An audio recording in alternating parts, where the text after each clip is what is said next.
Folks, like to open this meeting and let us stand for a flag salute, please. I pledge allegiance to the flag of the United States of America and to the republic for which it stands, one nation, under God, indivisible, with liberty and justice for all.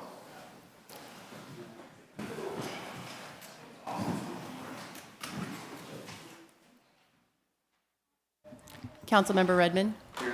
Councilmember Stackblatt. Here. Councilmember Stearns. Here. Mayor Pro Tem Klur. Here. Mayor Collins. Here. Sorry we're a little late here this afternoon, folks. We were in a special meeting before this, and we were downtown and got ourselves waylaid a bit. We are going to have a special presentation by our Chief of Police.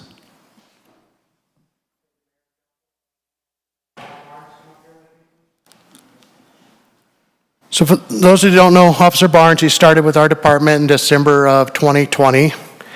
He just completed his field training officer. He is now our newest field training officer, along with Officer Quick. So he's training new officers now with our department. He's one of our leaders in DUI enforcement. You guys notice an uptick in DUIs in the papers. Yeah. He got his DUI training and he's moving on. So tonight we're going to be issuing an award, and I just want to point out that since I've been with this department, there's never been an award for valor, meritorious, or life-saving given to the department. I'm changing that as the chief. I think we need to recognize our employees when they're doing excellent jobs and when they're going above and beyond the call of duty.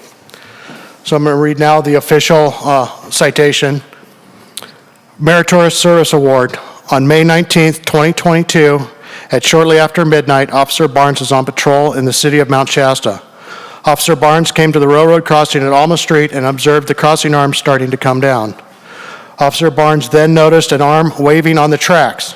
Officer Barnes located a man in a wheelchair that had gotten stuck on the tracks. Without any thought for his own personal safety, Officer Barnes went to the man and was able to pull him safely off the tracks just seconds before the train came through the crossing.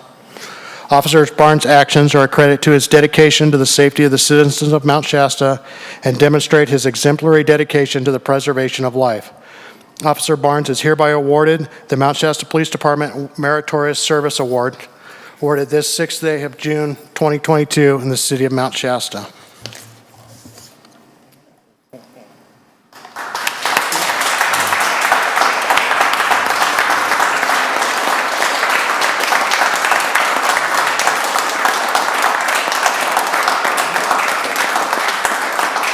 So,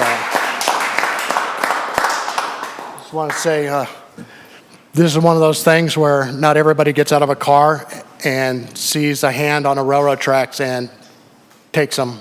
I was told 10 seconds later, and we would have been having a funeral instead of an award. So, thank you again. It was close. Wow. Thank you very much. Thank you very much.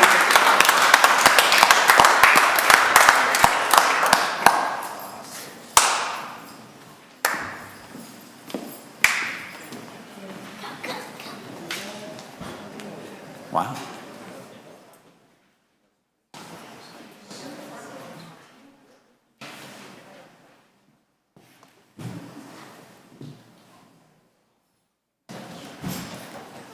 Congratulations, Officer Barnes. That's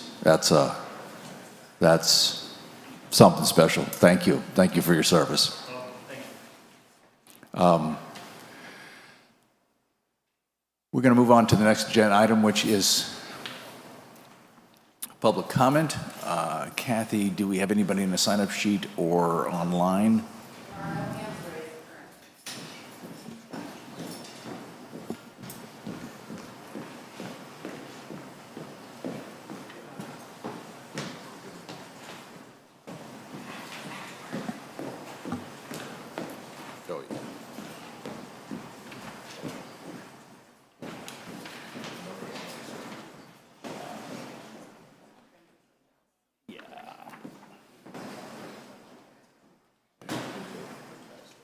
Francis, you're at the top of the list. Not the only. Come on up. Thank you, gentlemen. 3 minutes. 3 minutes. Very good, thank you. Guys, can you turn the speaker up here, the one for us? Oh, Turn this one up a bit. Thank you. better? Yeah. Comment on the WRP program, Water Use Reduction Program. See the previous 2 documents. I have them here, 3 documents actually, 2013-2009 and 2015 for details regarding water use here in the town of Mount Shasta. Note, I'm not looking for employment, but I should give qualifications at this point. Bachelor of Science in Forestry, Master of Science in Zoology, both cum laude. Extra courses, equivalent Bachelor of Science degrees in Geology, Soils, Agriculture, Watershed, Botany, Hydrology, Entomology, Recreation Management. Yeah, even a theological degree stuck in there behind all that. This WRP document actually looks like it was put together by a sprinkler pipe engineer, which is really nice, but it's not practical for a farmer or a biologist.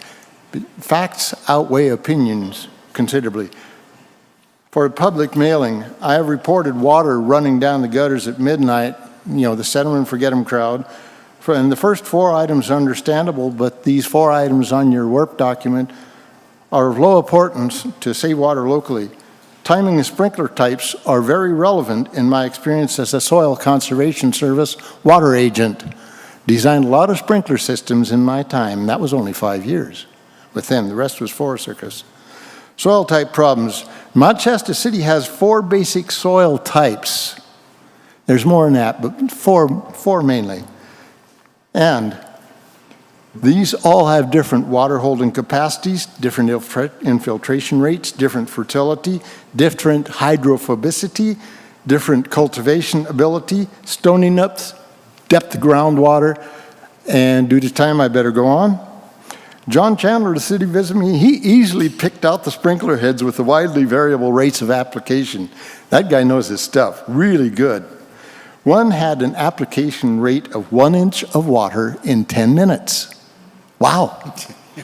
And the other had 1 inch of water in over an hour. Now, if you don't start saying something about what kind of sprinkler types you got, for crying out loud, it's pretty useless to put timing on it.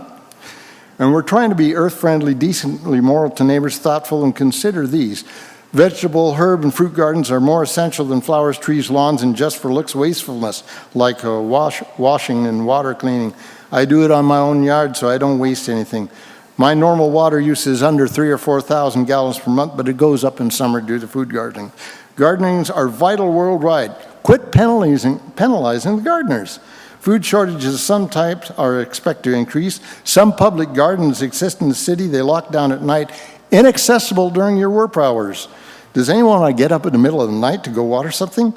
Food gardens should be exceptions because they are needed, practical, frugal, responsible, and moral. 3 more paragraphs, but that's it. That's most of it. Thank you, Francis. Appreciate your input. And I submit this to the council for looking at, and some from the past, and hope that you will pay some attention. Give it to Kathy. Yeah. Thanks, Francis. Kim Solga is next on the list.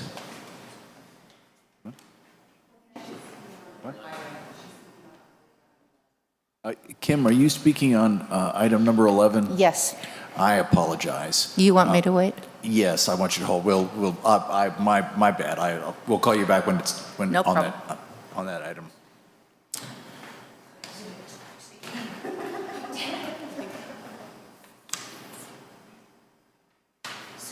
Got it. Well, then that's it. Anybody else on the outside? We're going to close public comment then, and we will call you up when it's time for your agenda item, and we'll move on to council and staff comments. Would you lead us? No, none for you. Any chiefs? Anything from you all? Fellow councilors?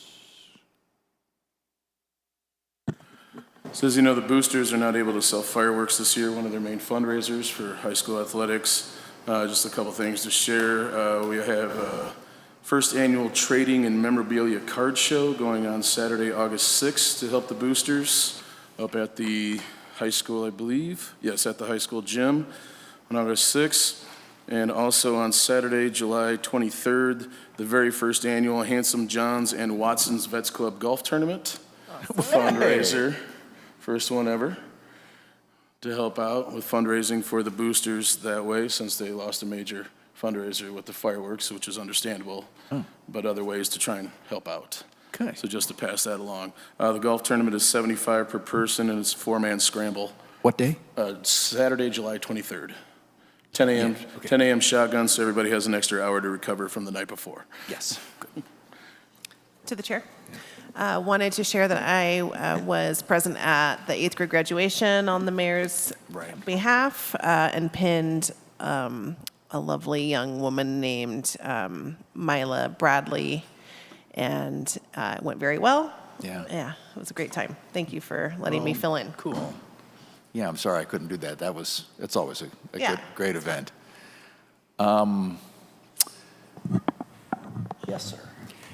Well, 4th of July is happening soon, and traditionally, council members have taken part in that in the parade, and we haven't had that discussion yet, but hopefully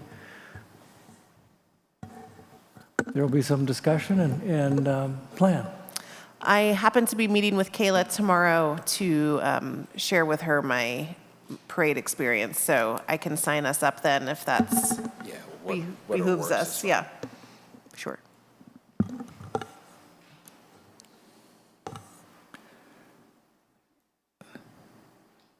Muriel, any committee updates? Probably not, but if you do, please share. Yes, indeed. Thank you, Mayor and Council. The only thing I can share is that for the Beautification Committee, cans have been ordered, garbage cans and recycling cans, 3 different types of cans with 3 different delivery dates. So anyway, it's in the works. We'll move on to the consent agenda. First of all, councilors, anything you'd like to consider separately?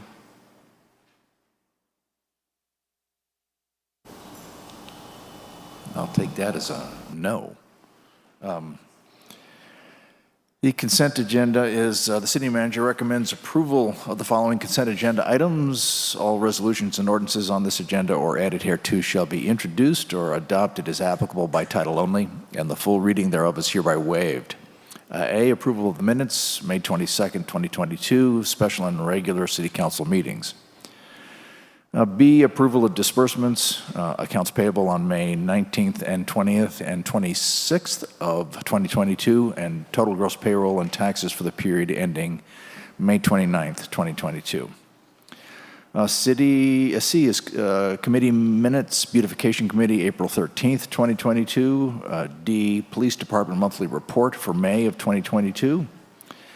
E is approval of resolution CCR-22-13, claiming the city's apportionment of the local transportation funds, and also approval of resolution CCR-22-14, okay, requesting consolidation of the 2022 election. Move to approve consent agenda items A through F without objection. Second. All in favor? By title only. Yeah. Not that one. Aye. Aye. Aye. Aye. Aye. This is, Kathy, this is where I have to open up a special. Okay, right.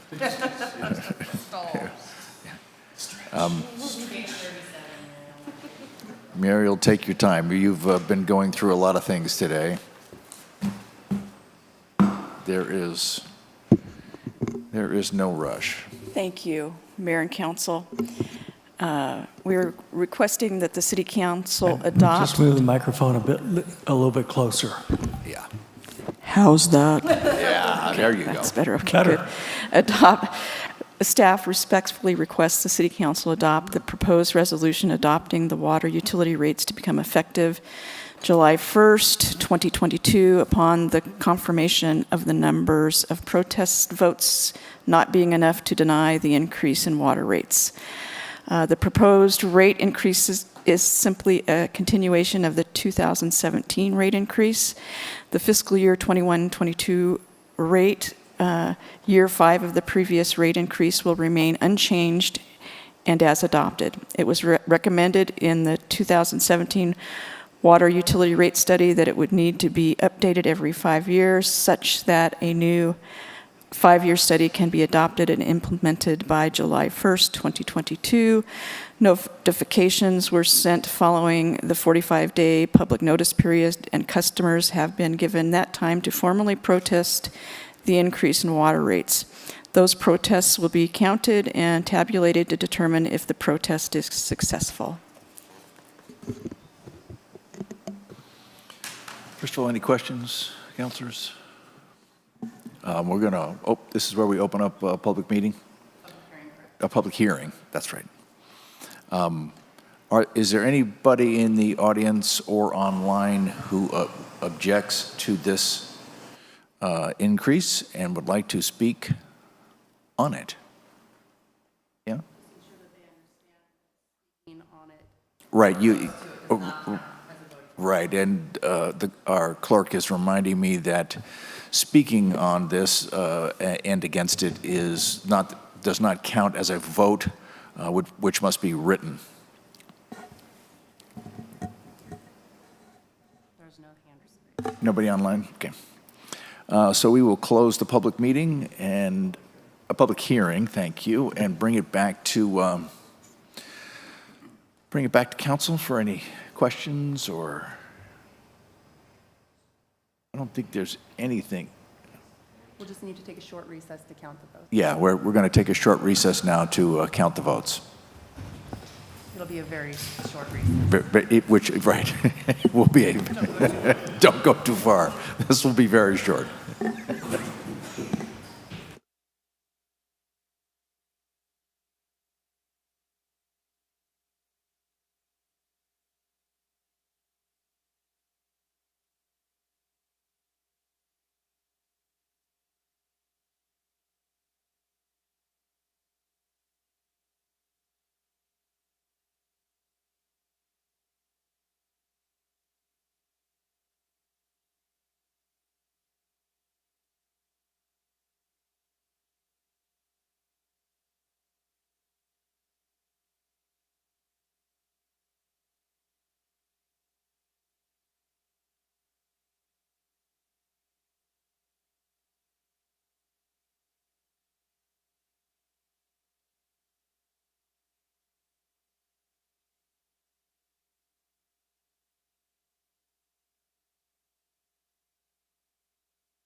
Number 10, which is approval of Resolution CCR-15, 15, yeah, it would be 15. adopting the revised water rates in accordance with the 2017 water utility rate studies.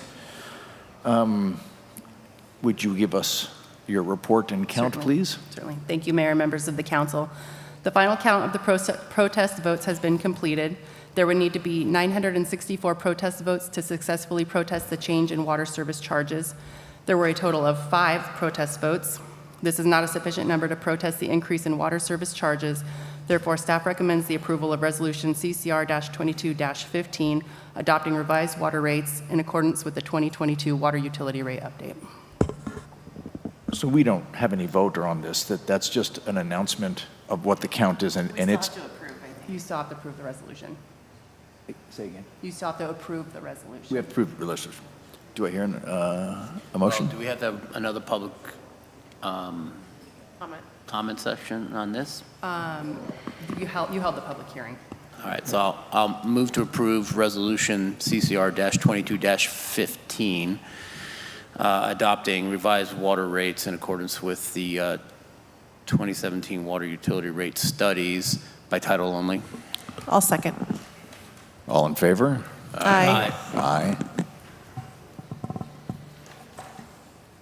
And we will move on to the agenda item number 11, discussion and possible action on the Beautification Committee Bear Mural project approval. And Deputy City Clerk, would you introduce this to us? Certainly. Thank you, Mayor, members of the council. The city's mural ordinance states that the Beautification Committee shall perform a review of murals proposed for public property and present their recommendations to the City Council for final approval. The committee has done so and is interested in sponsoring another bear mural by artist Kim Solga to be located in the stairwell going up to Parker Plaza from the lower parking lot. Beautification Committee member Nancy Van Susteren and artist Kim Solga are present to answer any questions about the proposed project. Council, first, before we go to public comment, any questions, councilors? Well, I do have one question for Kim and Nancy. The Parker Plaza is part of the downtown area. Downtown Enhancement Advisory Committee also has responsibility for that area, including beautification. Has there been coordination between the two committees so that this is a I think consolidated effort? one of the members was at it when we discussed it and voted on it, but I don't remember who it was. Oh, sorry. One of the members was attending our meeting when it was voted on. I think that's the extent of the notification, but I don't remember who it was. It's on the stairway. Have you presented to the DIAC committee at a meeting? Of No. The DIAC committee? No.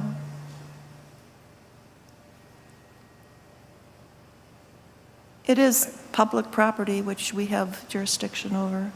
Well, and so does DIAC, which is why it'd be nice to have the coordination. I guess a clearer way of asking, do you think that DIAC or any members of DIAC would have a problem with the mural project? I don't think so. I mean, it's not a big project. And it's a way of honoring Dr. Parker, which she will explain. Any other questions, councilors? Kim, would you like to speak more in depth on this, please? Okay, well, you're probably familiar with the other unexpected bears in Mount Shasta, like the pizza bear coming out next to the fire department. This bear is exactly the same, a bear in an unexpected location. Life-size bear. It's going to be walking up the stairs in the stairwell that leads down to the back parking area. It will be painted just as if it's a bear walking up the stairs, no background, no no setting to it. It's just a bear that's there, similar to the pizza bear in the alley by the fire department. This particular bear is going to be carrying a pair of red, white, and blue running shoes as a nod to Jim Parker and the walk run at the 4th of July. It's not an earlier meal. No, it's not an early, it's clearly the bear is heading up to join the race. Very cute. And that's about it. The location is ideal. It's a north face protected area. I think I would just want to talk to city maintenance to make sure there's no moisture condensation during the winter on that wall. Because if there is, then I'll treat it in a different fashion than just painting straight on the surface. Got it. It's a life-size bear. It's not very big. It's just another cute, unexpected bear. Thank you, Kim. Thank you. Question? Kim, you're not planning to have this done before the 4th of July, this 4th of July, are you? Alas, no. It won't be done until probably through July and into August. Okay. Just because of the inevitable delays in consulting with city maintenance, getting approval and all of that. Anybody else like to speak on this? Could I just like Nancy, to clarify something? We did have a meeting with DEAC some months ago, and I think the city council or the city needs to clarify our roles, because DEAC thought we should be taking care of the PP&L big boxes, and they wanted us to do a lot of things on private land, and we said, no, we only do with city-owned property. But, so I don't think they really understand our role. And then the people, was it Nyan? Yeah, And now he's not part of the, right. so it's, just to clarify our roles would be good. Because people keep on wanting us to do private property. Thank you. Any other questions? Any other questions, councilors? No. Let's bring it back to, nobody else is, anybody online want to speak to it? Yes, our next speaker will be Betty Krieger. Hi, Betty. Hi. Yeah, I was a little concerned when I saw that graphic in the agenda of the bear coming up the stairs. And she explained now the purpose of it.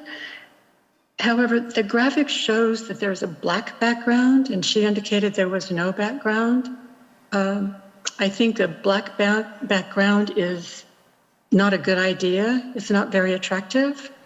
And if that could be clarified, I know normally you don't go back and forth, but maybe she could clarify that that indeed is not going to be a black background. If that's the case, I mean, if it's a case that the black background is projected, perhaps they could come up with a different one. If they wanted to do a color, maybe some greenery or something, I don't know. But black seems a little bit depressing to me. That's all I have, thanks. Okay. Thank you, Betty. Kim? Thank you, Betty. I'll answer that. That was just a black and white photo of the concrete wall. So the bear will be painted directly on the concrete wall. If there's any background at all, it might be just a slight shadow to bring the three-dimensionality of the shoes and the bear into reality. There's no background at all. The wall is just its plain gray concrete color. Thank you. And thank you, Betty. Anybody else online? Let's bring it back to the councilors to any of your comments or a motion. What's your pleasure? Well, my comment would be I like the bear. And I also think that because this doesn't have to be done before the 4th of July, that there's time to present it to the DAC committee and get clarification on roles and approval, have DAC say, you know, this is wonderful, we support it. My druthers are always to move it along since they took the time to come. So I will make the motion to approve the city mural as provided by the beautification committee. Second. All in favor? Aye. Aye. Aye. No for the reasons indicated. Yeah. Thank you. I forgot to say one thing. It's funded, it's not funded by the city. We're paying for it personally. Thank you. Thank you very much.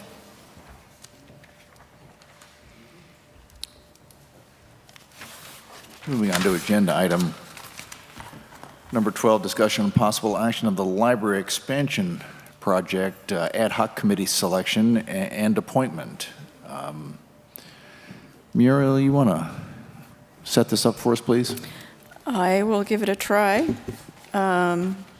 Apparently, there was some discussion and makeup for a library expansion project committee, and this has been brought to you for discussion for doing such. That's it. That's all I know. Okay. And as far as I understand, that's pretty much all there is to it. Yeah. Comment, questions? Yeah, so Muriel, last time I heard the reserve for the library fund related to the sales tax is somewhere around $750,000. Okay, and that's gone up because there's been some surpluses. Do you know off the top of your head what the surpluses are per year lately, the last couple of years? Well, the issue isn't so much that it's a surplus as it is the library wasn't operating and we were still collecting sales tax. So in that case, you could call it a surplus. Right. During COVID, you mean? Right. Right. Right. So the COVID years, we were still collecting sales tax and the library wasn't necessarily operating. So they have a healthy reserve. Do you know what this year's surplus will be now that they reopen? Not off the top of my head. I wasn't prepared for that. Okay. I could certainly get you that information. Any other questions, counselors? So there has not been a proposal from staff as to number that would be on this committee or the composition, for example, 2 people from city council, 2 people from the library tax advisory committee. What this says 1 or 2 members of the is some public, or- discussion at the meeting around the physical makeup of the committee was mentioned, but no decision was made by council. The item is being brought back to this meeting for further discussion by council. So it's up to council to determine what the makeup of the committee is the way I'm reading this anyway. Okay? From what I remember, the representative of the library committee that was here last time wanted Dennis, thank you, wanted some city representation, and I think that it's up to us to determine who and how many. But I did volunteer. I don't know if there's, I think maybe John, I yeah. want to volunteer to carry on what I started before. Yeah. So I think the purpose of that is just to formally appoint John and I to that role. Well, let's have that discussion after. Yeah, after we get some public input. Just to clarify. Is there anybody online who wants to speak on this? There's no hands raised. So back to council. Tessa, you seem particularly informed on this. Would you make a suggestion to the format as a number of people and again formalize your intent to be on that? Yeah, I would request that myself and Councilmember Stackfleth be appointed to this LTAC committee as a liaison for the city. Second. Well, that was a thanks, Joe. suggestion that was in advance of any motion, if I understand correctly. How many people do you think would be appropriate for this subcommittee of LTAC and the city to try to coordinate? I would think ahead. somewhere between 5 and 7. Okay, so it's through the chair. Okay, so the library, and I think we have at least one member of the Friends of the Library. I'm not sure. Nancy, if you're involved with them anymore. You are, okay. So the stakeholders, so to speak, obviously the city council, so 2 members I think is fine. LTAC, I think should have two members of their board involved in this ad hoc committee, and then 1 or 2 members from the Friends of the Library should be involved too. No? You don't like that? Okay, not you, okay. Because they have plans to help improve the interior, from what I remember, if I'm not mistaken. They have a reserve too. So I think that should be taken into consideration here, that their input is valuable. Yeah, I think perhaps if we had a 7-member committee, like 2, and then maybe somebody from the public? Public. Yeah. Sounds good to me. Are we there? I make a motion to approve a 7-person committee, which includes myself and Councilmember Stackfleth as the city portion. 2 members of LTAC, 2 members of Friends of the Library, and 1 from the public. Second. All in favor? Aye. Aye. Aye. Agenda item 13 is the discussion and possible action for a consideration. Before we go there, staying on this agenda item, how would you propose that the person from the general public be chosen or selected? Darts. And how would they apply? I mean, I can't just pick somebody? Yeah. All right, so how about if the person from the general public have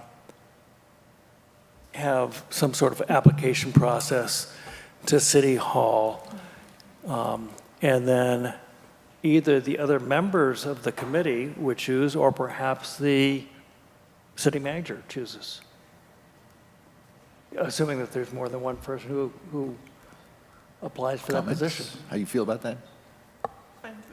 You go with that? Those were a couple different alternatives. Now we have an amendment to Well, our I think all formation process. interested parties submit a letter of intent to the deputy clerk, and the committee can select from there. Perfect. Okay, so that sounded like a process, so I'll second that as an amendment to the original. If you don't process. want to make a motion, you can just direct staff. Direct staff to follow that process. Yes. Staff. Thank you, Kathy. Yeah. Thank you, staff, for following through on that. So now and thank you, Tim, that was a piece that we needed to do. So we're going to have discussion and possible action on the consideration of a pay adjustment for the police and fire department heads. City Manager Todd Uhas is not here, who brought this up. Mural, would you introduce this and give us your best estimate on how this should be handled in this meeting and or others? Well, I'll give it a stab, starting with the summary. At the May 23rd City Council meeting, councilors approved an increase in salary for the Public Works Director. At the May 9th Council meeting, members voted to increase pay for the Finance Director. Both increases brought salaries in line with the City of Weed. For the sake of parity among department heads, the City Manager is requesting that we also increase the salaries for the 2 fire chiefs as well as the police chief. There's a table in the report that shows the current salary steps for police chiefs and current salaries for fire chiefs for both Mount Shasta and for Weed. Note that the percentage increase between steps is 2.5% for Mount Shasta, while the percentage increases for Weed is at 5%. So to calculate the proposed salary range for Mount Shasta, we use Weed's E step as a starting point and work backwards to the A step. By increasing salaries for the remaining department heads, we head off morale issues that have surfaced since the change in pay for the finance director and the public works director. It will also make us more competitive, which will positively impact recruitment and retention. And that's Todd's report. As far as what may be left off of this, the cost to the city for the increases for these 3 positions would be just to the general fund, and just the change for those 3 positions is $130,000 Per year. per year. Right. Are there any questions, councilors? A couple. So if we were to adopt this, it would be an increase in our budget or expenses of about $130,000 per year? That is correct. And this refers to the 2 fire chiefs. We have one I thought that was a city employee. The other one is a district employee. They are both city employees. So The district pays $190,000 to the city as a shared cost for taking on those district employees under the umbrella of the city of Mount Shasta. Well, does the district board have any input, or have they had any input into this proposal? That I do not know. I believe that there was a discussion between someone of the district board and our city manager, but I don't know. I wasn't in the discussion and don't know what the outcome of that discussion was, or if there were any amounts discussed in that. I have no idea.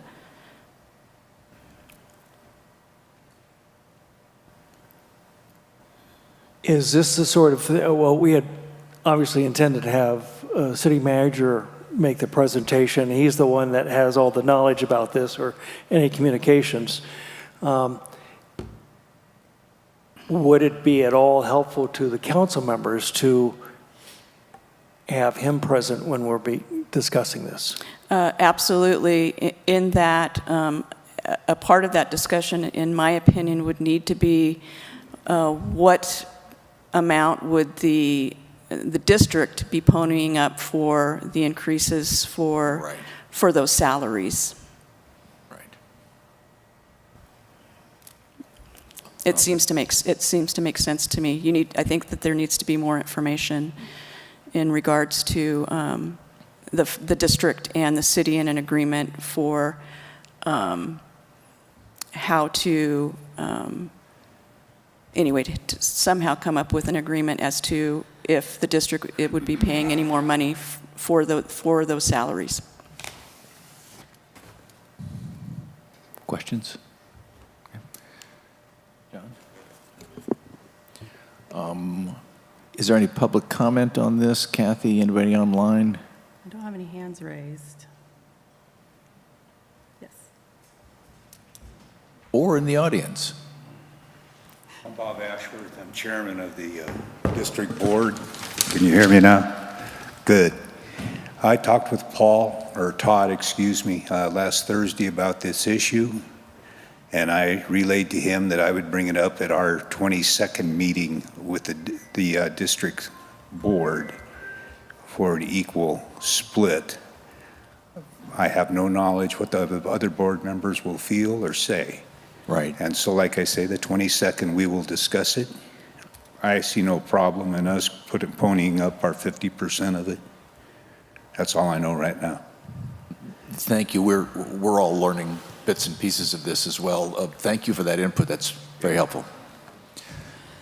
Anybody else like to speak? Come on up. Just give us your name first. Yep, good evening. My name's Kylan Quick. I am a full-time police officer for the Mount Shasta Police Department, and also a volunteer firefighter for the Mount Shasta Fire Department. Right. So during the course of my duties, about 3.5 years, I've noticed that there's a little bit more demand on the beautification of our town and not public safety. Currently, we are focused on fire season right now. We also do have new department heads that have taken over both our police department as well as our fire department. Also, the influx of crime. Chief Gibson discussed this earlier today while presenting the award to Officer Barnes in regards to DUIs.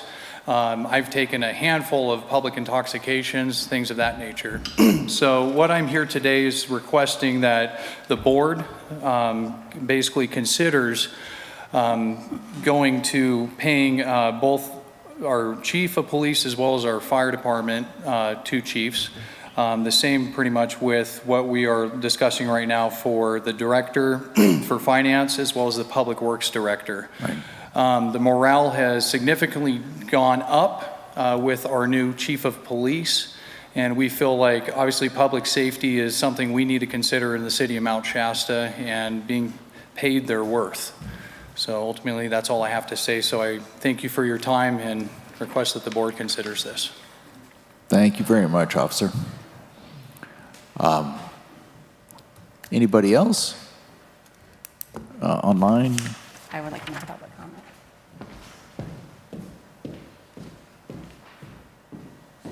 Oh, she's going to speak. Oh. I apologize, I get nervous. You surprised me. Kathy Joyce, City of Mount Shasta. Thank you, Mayor and members of the council. As you know, I have been an outspoken supporter of the fire department for many years. Some of you believe it is because I am married to the district chief. Although I wholeheartedly support my husband, my support and affection for the department runs significantly deeper than that. These people are my brothers. They are my support system. They are the people that have been by my side while we watched people suffer and die together. They are the rare people that will run towards an emergency while everyone else runs away from it. They are the ones who show up when you twist your ankle hiking, when you fall from a ladder, when you have COVID, and they never hesitate to step in and help. They are the ones who respond to your traffic accident, to your house on fire, your escape debris burn. They protect your property in a wildfire. Again, they never hesitate or turn away. These are the people that are becoming harder and harder to find. When it comes to the chiefs, they are the hardest working department heads on staff by far.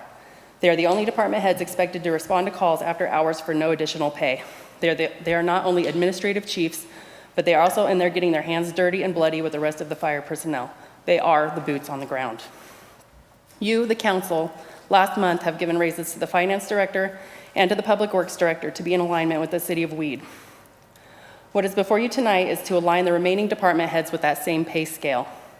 To not do so would be a slap in the face of public safety and would show your constituents how you prioritize their tax dollars. This can has been kicked down the road long enough, and I, for one, would prefer to see my tax dollars spent on public safety, and I sincerely doubt that I'm the only one. Thank you. Thank you, Kathy.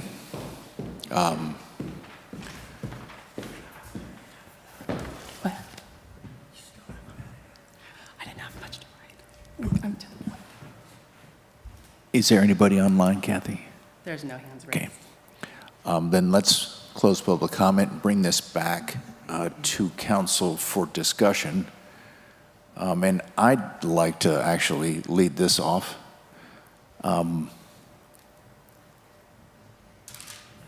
My perspective on this is this item, agenda item, is in front of us this evening because we share a perspective of bringing equality and balance back across all the departments and in relationship to other cities in some manner that's still with sharing elements, parts of which are not clear to us yet. It would conceptually, this is where we want to head, but there are details that are not clear to us yet as Todd got called away. And it would be my request that without any inference of reduction of interest in this topic, that we move it back one meeting so we can get all the information around it and make sure we consider the details with all information from all interested parties, which we do not have at the moment. I just wanted to kind of lead that off. And anybody else have comments, please?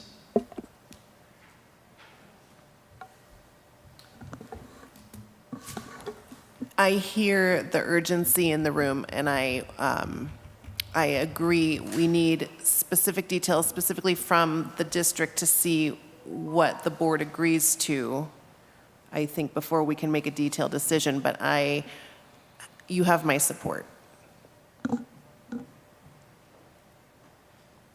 to say vote now. I've been saying that for a couple of years. Okay, well, Can we do that without? Yeah, I'm like that too. Muriel, can you reiterate what you thought the budget effect was? The budget effect for Meaning that the reduction in surplus, expected surplus, or what you expect the surplus to be for fiscal 23? You said something about 22, 23? Yeah. I'm still finishing that up. Okay. It's going to be a hit of another $130,000, but 130,000, okay. That's the number. A question amongst us is that without knowing what the district can pay, are we able to vote?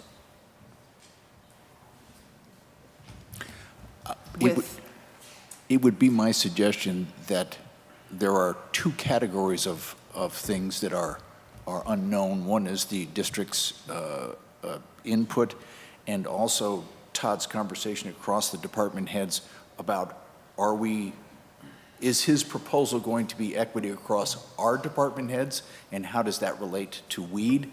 Because they are at different levels, and that's not clear to me. That are we trying to have equity across our department heads, and how does that relate to weeds, which are not the same? And I don't know the answer to that. That is why I was requesting just one more meeting to address this and make sure that we are clear about. I would move to table this to the next meeting where we can have the city manager present to fill in the details, and the next meeting would be after the district has already acted, so we'd have that additional information available. Councilmember Stackleth, how would you phrase it if you were to move forward today? What is my tentative? You said that you would want to. I would tentatively, I would approve this increase for Without differing reasons. Without knowing how much the district, we would just assume that it would. I'm not actually worried about the district. I think they'll contribute. Okay. I believe the man who spoke here, and I think the level of cooperation between the two entities is really strong, so I'm not really worried about that part of it. I always think about the general effect on our fiscal state. So, I don't know. I think the last time I checked that we were heading towards a reserve of $1.2 to $1.5 million for this fiscal year, which includes another payment of COVID money, I believe, right? Okay. So, I'm fairly comfortable in this inflationary environment. I actually think is going to be good for Mount Shasta City, because we're going to be collecting more sales taxes and TOT taxes on higher rates of all sorts. So I'm pretty bullish on our financial state, and at least in the short term, I don't think this is a particularly hard financial hit to swallow. Admittedly, we're seemingly increasing rates of pay at all levels in Mount Shasta. But the reality is, if we want to keep people working enthusiastically for Mount Shasta, it's really unavoidable. And it's also unavoidable with respect to understanding that the cost of living in Mount Shasta is increasing, in some cases dramatically. So I'm in favor of approving this right now. So I'm with John on that one.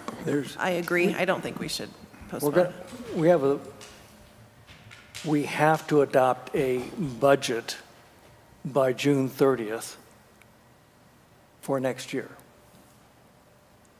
if we're going to do it timely. I've never been on city council over the 20 years where we didn't adopt a budget on time. It seems to me that this is part of that overall budget, and it's just 2 weeks from now.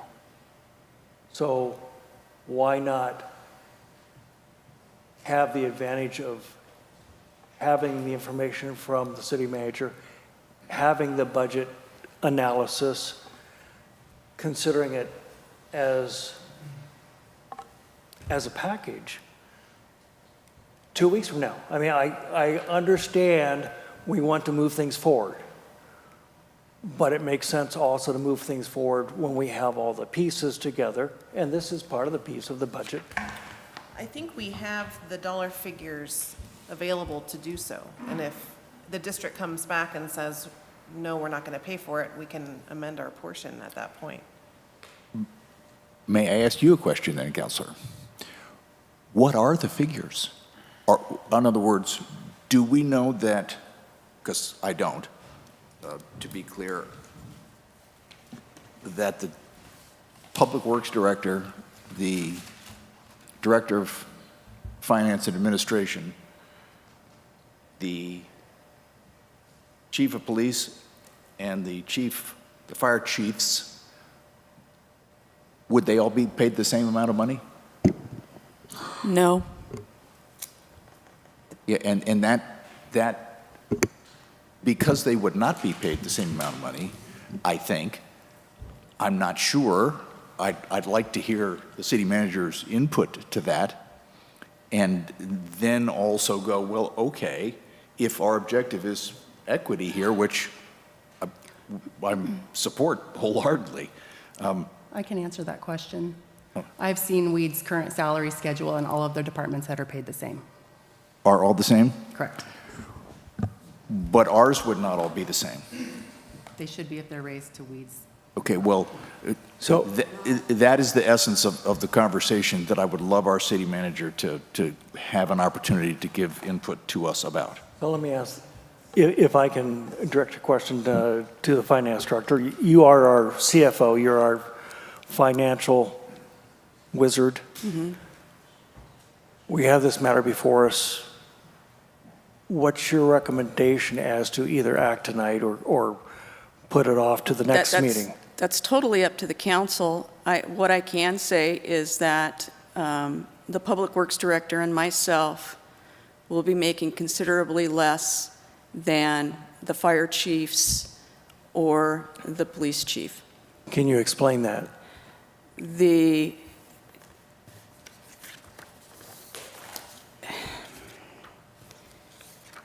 difference, well, I'm trying to remember in my head, the difference between the fire chiefs and my salary is somewhere around $30,000. And Currently, or if this were adopted? If this were adopted, I would be making about $30,000 less than the fire chiefs and about 25 less than the police chief. So if Weed's salaries for the finance director and the public works director are truly the same, then the city council of Mount Shasta did not adopt on accurate information. on accurate information is what I would say. Right. That's what I would say. But to be on parity with myself and the Public Works Director, it would be a significant increase for both the fire chiefs and the police chief. In terms of percentages, I mean, I just looking at that, the fire chiefs are getting a 50% raise, and the fire chief and the police chief is getting a 33% increase. Have you and the city manager had discussions about this? Did you have discussions about this before the agenda? Well, I did let him know that these were the amounts, and did you realize that these were the differences, and now you don't have parity with your department heads within Mount Shasta while you're trying to reach parity with the City of Weed's salary schedule. That was on Thursday, maybe? Wednesday or Thursday, and I haven't seen him since.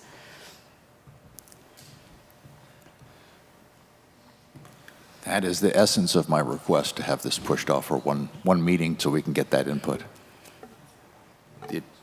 Just to try and be clear about why I would like to have that come. Okay, so more questions from Mural? No. Just on the chart that's provided here. Yeah. So that's the only set of numbers we have. Right, that's all we got. So we have the current monthly salary, so, and the current, okay. So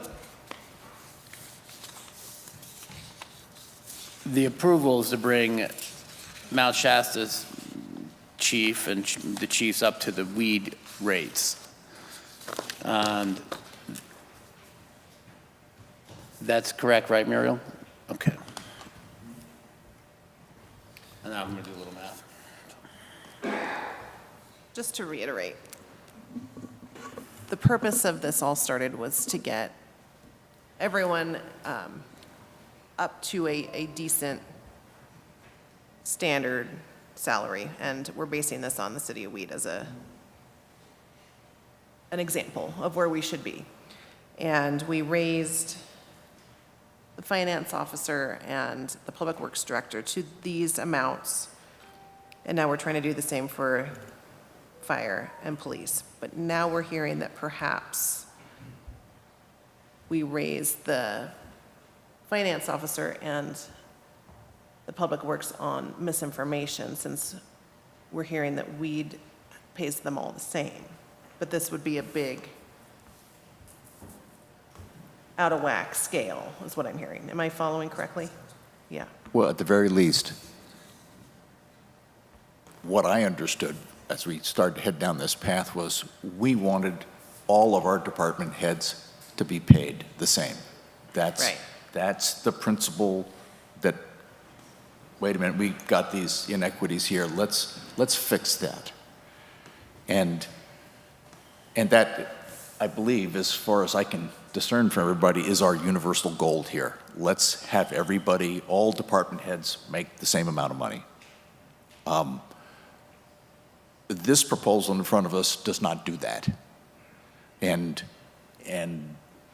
I think I would, again, that's the essence of, I would like the city manager to be able to address us and go, how do you bring everybody on the Mount Shasta department heads being paid the same across the board? How will you work that out? Because weed or not, as a guideline, that's fine, but for me, and I'm just speaking for myself here, number one is everybody gets paid the same as a department head. And that's why I'm asking to let the city manager address us. Any other input?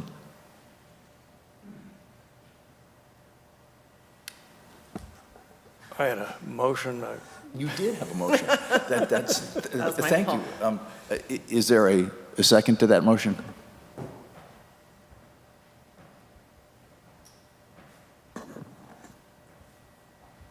I believe that's a no.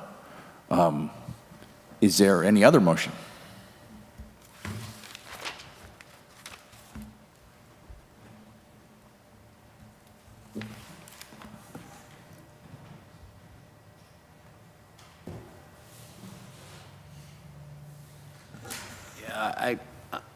I'm looking at the chart.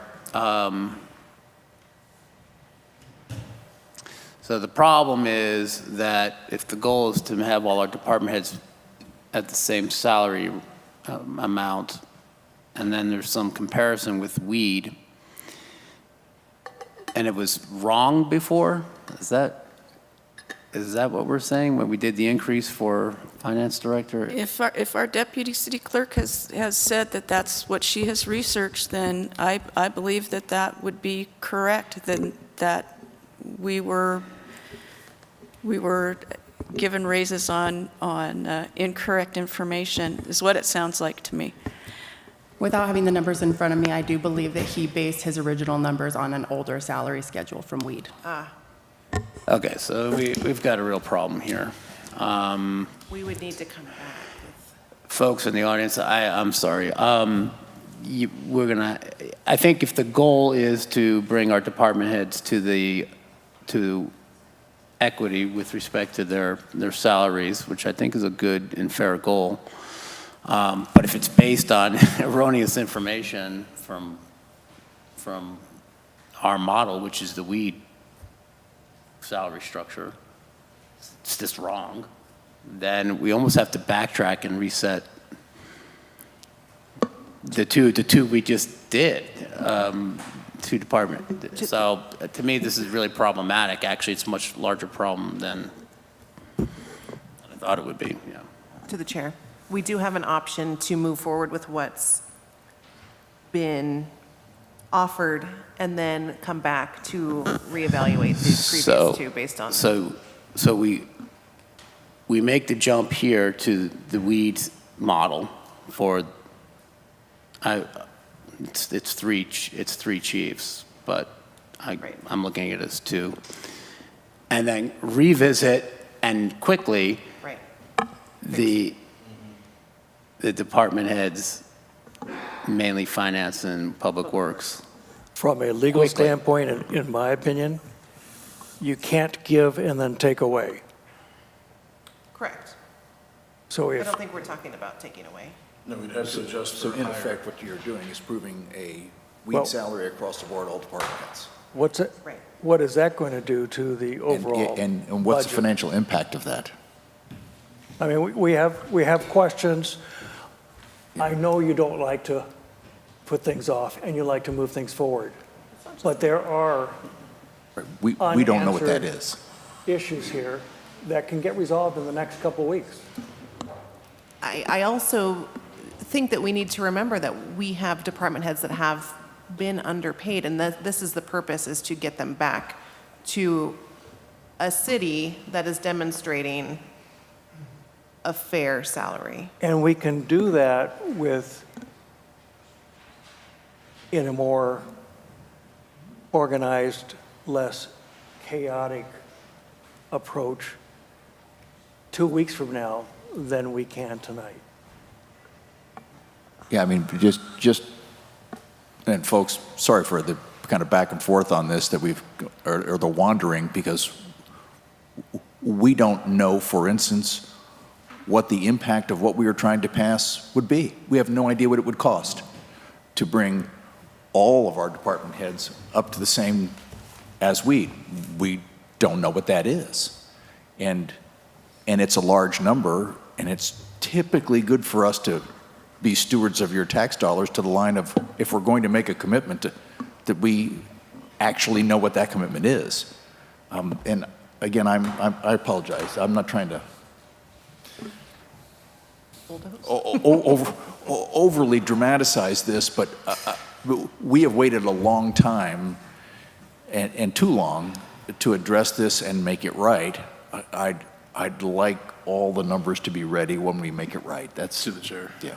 Yeah. So then tonight, can we tentatively approve with the idea that in 2 weeks we'll have an actual number, or we got to come up with? Deputy I Chief. think I have something better than that, if you don't mind. Sure. I think if we are leveling out the pay rates between department heads, where everyone is essentially paid the same, isn't that what we're trying to get to? Then we do have the numbers. It's a two-part model. Okay, so model item number one is that we want the Correct. department heads to be equal in salary. Correct. And it's based on weed. That's the second part. It's based on Weed's model, which was incorrect on our previous decisions. I find that really upsetting, by the way. And it's making us look really sloppy at best. And so I'm going to need to think about this a little bit, but it almost seems like to get our budget working correctly, we need to see quickly what the effect would be if we matched weeds salary structure for our department heads and discussed the effects of this and then made a decision after that. You can fact check me, but I believe it's 180,000. Oh, you already calculated it? Mm-hmm. If we have the proposed 130,000 increase, Okay. and then there was a $30,000 discrepancy and a $25,000 discrepancy.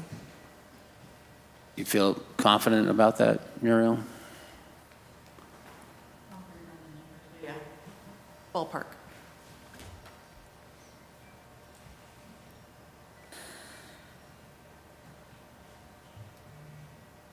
And so you're advising that we do the increase on this agenda item and then work to readjust the other department heads. Yeah, but do you want to do that without seeing the full picture of next year's budget? We have a certain fiduciary responsibility, and we're receiving a $300,000 or $700,000, $300,000 plus COVID payment. Either we already got it or we're getting it soon, right? Okay. We're not going to get that next year. Now, we might get other grants, other monies might come in, we might just have incredible sales tax revenue and TOT also, but question is, do we make further commitments before knowing how our fiscal picture is going to look going forward? That's my only hesitation. And I'm one of five, so, but my opinion is I'm always an advocate to pay our people. We're not saying let's go buy a piece of equipment that these are our people that make the difference, that are the tone at the top, that make a good place to work and live. So that's my opinion.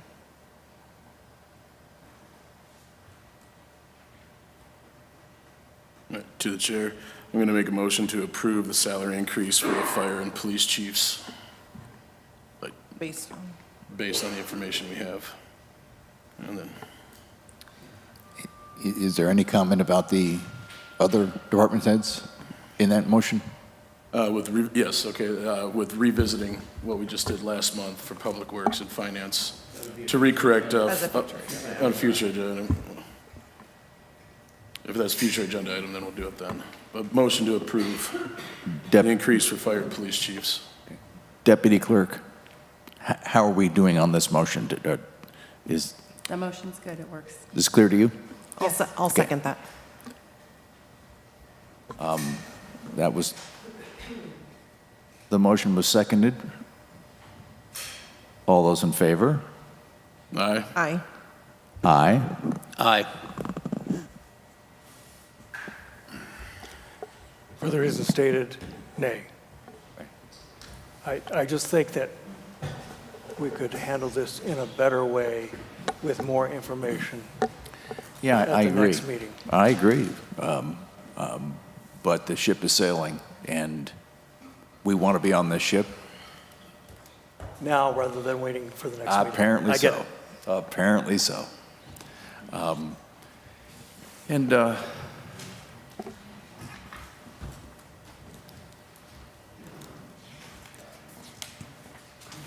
That is agenda item 13. 14, discussion and possible action of a letter of support for feasibility study for a consolidated Mount Shasta school district.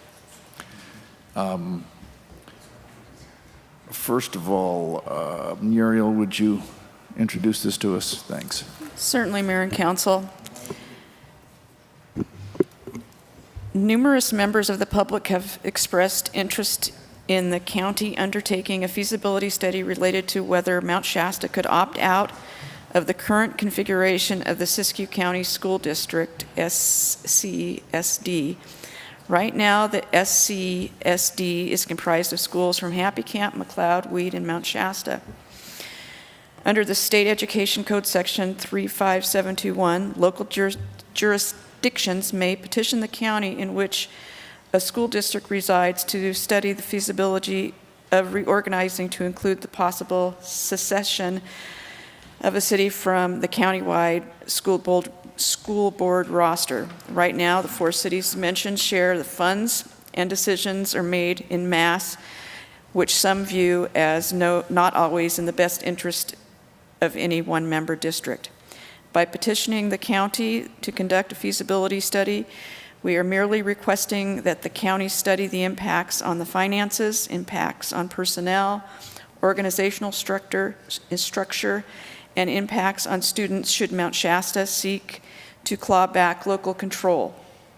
It is only a study and the county finds the move infeasible, then so be it.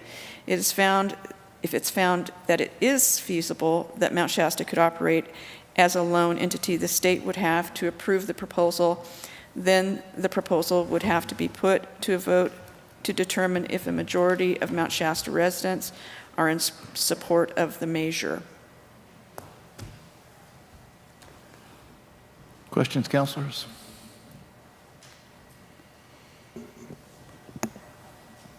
Go ahead.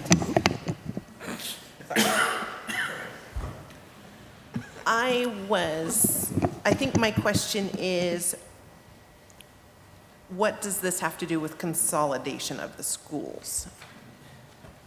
Because when I first looked at this, I thought it was a way to consolidate the high school maybe with Sisson, yeah. But now that I'm reading this, it's more of a, or maybe this is a 2-step and I'm not following. So that's my question. We have some experts in the audience that can maybe help with that. If there are not any other questions, councilors, let us call for some public input to help us understand. First, on the sign-up sheet is Marion Murphy-Shaw. Yes, you're still here.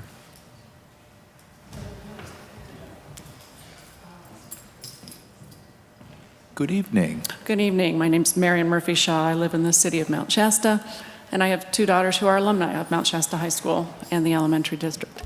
There are other members who didn't get the sign-up. Is that available? They'll certainly be able to speak. Thanks, Jeffrey. I'm here because becoming aware of this item brought to my attention how unpleasant some of the recent school board meetings have been in our community, and it made it seem important to be here tonight. I do want to make clear that while I do work for the County Office of Education, I am here as me. Right. In no way do I speak on behalf of that office.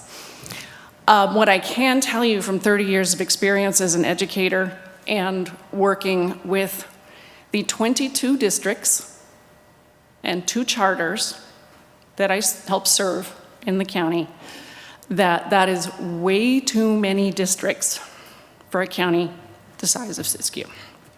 There are entire states that are single districts. Our population is similar to counties that function as single districts. It's a far better use of our taxpayer dollars. It's a far more efficient way to make sure that programs serve the individual classrooms and the children in them.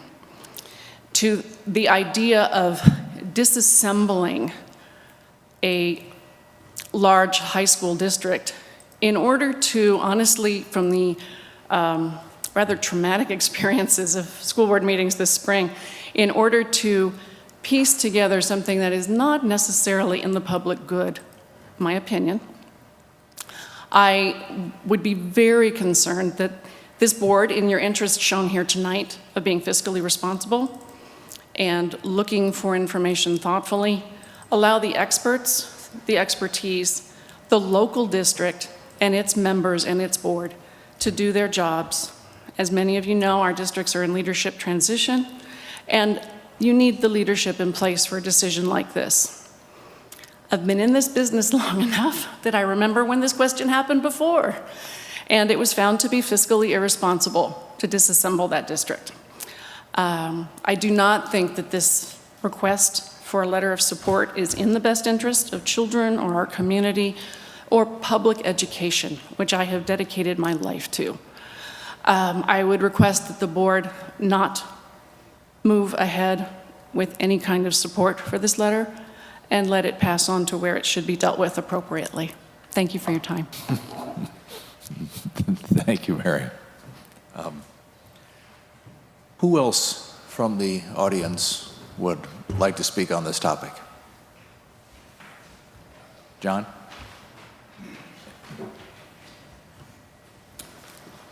My name is John Kennedy. I've lived in Mount Shasta all my life. Went through Mount Shasta High School.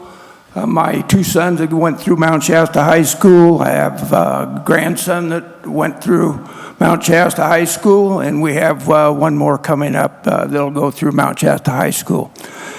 And many years ago, we tried to do this same thing, is to split away from the Siskiyou Union High School District. Just like the other schools in Siskiyou County, other than McLeod, Weed, and Happy Camp, the feeling is that Mount Shasta is a different type of school, different type of personnel than you have in Happy Camp, Weed, or McLeod. We demand, or not demand, but I think that we want a better opportunity for our kids. And what we find with the Siskiyou Union High School District is that some of those finances that would normally go to Mount Shasta High School are being used at other schools. And I can't say that that's of great benefit for our students here in Mount Shasta, but I would think overall that it would be.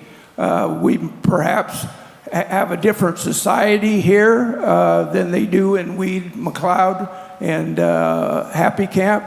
And the parents and the students are of a different type of people than in these different communities.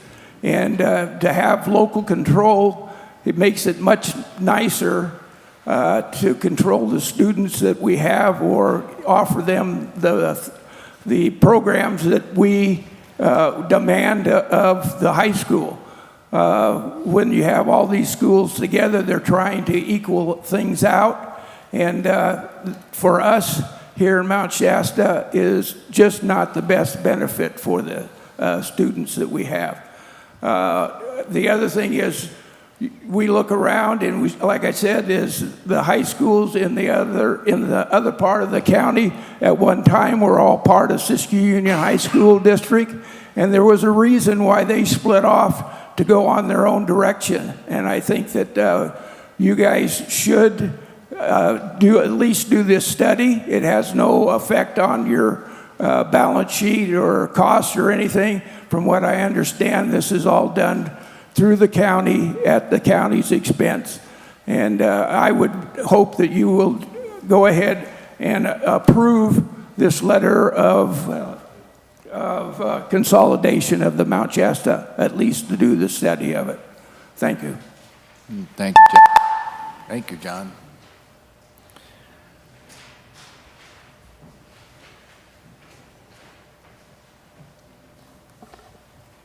Hi, John.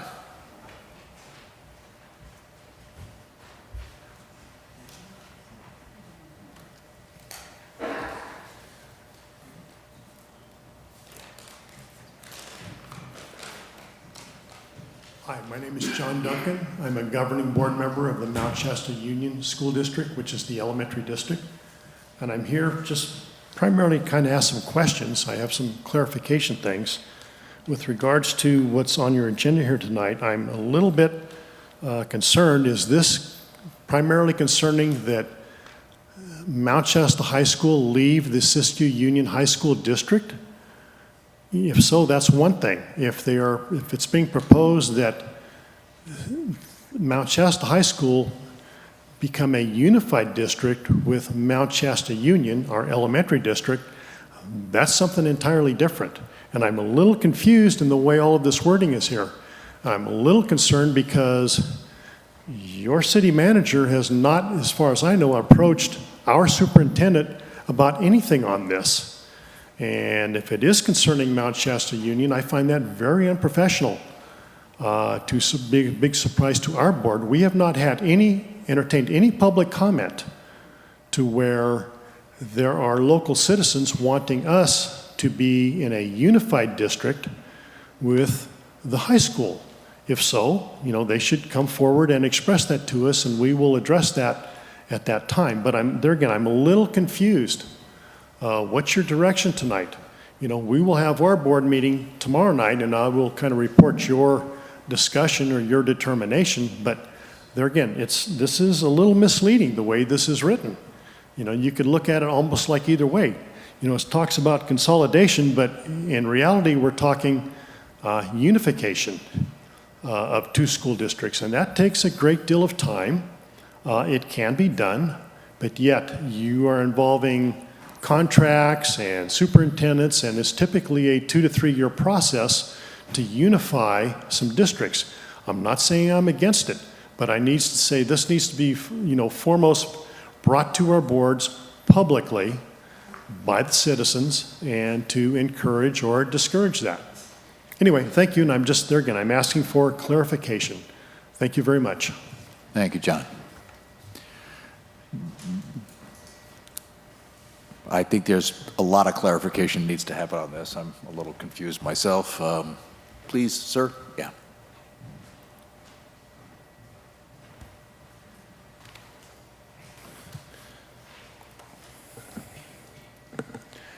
Thank you for the opportunity to discuss. My name is Paul Chapman. I have two children that have graduated from Mount Shasta High School. I have one that's currently in Mount Shasta High School, and my wife's also a teacher. So I am for looking into the consolidation of the Mount Shasta High School districts. And one of the things I want to repeat is it's just a feasibility study. It's the first step in a long process. There's no cost to the city. This feasibility study, no matter what anyone will say, it's what's going to determine whether it's worth it.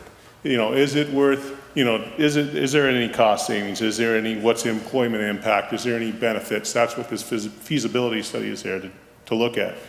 What are the possible gains from it? Like I said, nobody here can tell you for any certainty what the impacts of this consolidation would be until that feasibility study is done. As we have seen other schools, high schools have done that in the past from this district, and they have been successful. But there is something we can say, it's logistics. There's a logistical issue with the way the current district is. We are a small population county, but we are, I believe it's 4th largest county in California. There's a distance. The distance between, traveling from here to Happy Camp, I think is about a 2-hour trip, one way. That's in good weather. What about in bad weather? So, just not looking at the differences in the communities and what their desires and goals and needs are, there's just a logistical difference that is difficult to resolve with the current situation. And this, like I said, maybe the consolidation comes up, the feasibility study comes up and says, hey, it's not worth it. Fine. And even if it does say it is worth it, still the people get to vote on it. So it's even then, it's a long process. It's not a done deal. This is just the first step of looking at what is it? Is there any advantages? Is there disadvantages? Can it be done? And then it goes to the public for voting. I think it's worth looking at and seeing where it lands after the feasibility study. Thank you. Can I ask you to stay there for just a second? A question from me. Sure. Is this feasibility study to singularly remove Mount Shasta High School from the unified school district that includes Weed, McLeod, and Happy Camp? Is it that? or is it to also remove itself from that and be unified with the middle school and the elementary school in Mount Shasta? This is just my understanding, so I'm not sure if I'm 100% correct on that. Believe me, I don't understand. So my understanding, it's a reorganization, so it's a two-step, I guess you could say. Okay. It does remove it from the current district, and then would combine it with or make up a new district with the elementary school and Sisson. And the middle school, right? But that's just I was hoping somebody else would be here that knows more about this than I do, but that's just my understanding. Yeah, and one more, go ahead. Hi, Paul. Your name comes up often as one of the parents that have been voicing your opinions in the last couple years, particularly with the COVID issues. What would be your personal biggest takeaways for the reason to separate the high school and then unify with the elementary schools? I've gone to pretty much most of the school board meetings, the high school board meetings, the last 2 years. For the most part, I've seen people have been polite. There's been some, questions. Probably people have been uncomfortable at times, but there's been nothing, no yelling or screaming or anything, or name calling. At least of the ones that I've been to, which is the vast majority. What I see as potentially the advantages is scheduling. There's to be a seamless schedule. The schedules between the high school and the Sisson and the elementary school would automatically be the same, which has been always the case, which causes hardship on parents who have kids that may be in the high school and also in the middle school or elementary school. I also see there's the continuation, the seamlessness of the education aspect in that, okay, the students here, they're not getting what they need in middle school to come into high school math. How can we work that out? Instead of the two districts having to come together, you have one district that talks about it. It's seamless, making sure they're on the same math program or English program or whatever it is, that there's not that disruption there. I also see that it provides choice. As we saw during COVID, there's folks that didn't like the route that Mount Shasta Elementary or Sisson was going, and they pulled their children out to go to Weed, which took a different approach. This provides parents with some choice if the two are different, but it also, I think, it encourages the existing schools to say, hey, we don't want our students going to a neighboring school. What can we do to be inclusive of them, to make sure that we're taking into account their concerns also? So it's that competition. I tend to be a capitalist, so I like competition. I think competition is good. I think it allows us to meet, to excel, to meet the most that we can be. Is it ugly and dirty at times? Yes. Does it need some control? Yes, it does. But I think this is a means of putting a little of competition into the school so we don't see a slow drizzle of our students into charter schools or into homeschooling. Not saying any of those are wrong, but I mean, I think we all like to see them more into a more social public school system or even into starting their own private schools. So those are just some of the offhand things I see. I also see that there's some efficiency in potentially, and I don't want to, because I'm not doing the feasibility study, in the administration, where you have one administration that's local here, just in the Mount Shasta area, and they responding to folks in the Mount Shasta area. Thank you very much. Thank you. Thank you. Anybody else want to speak on this?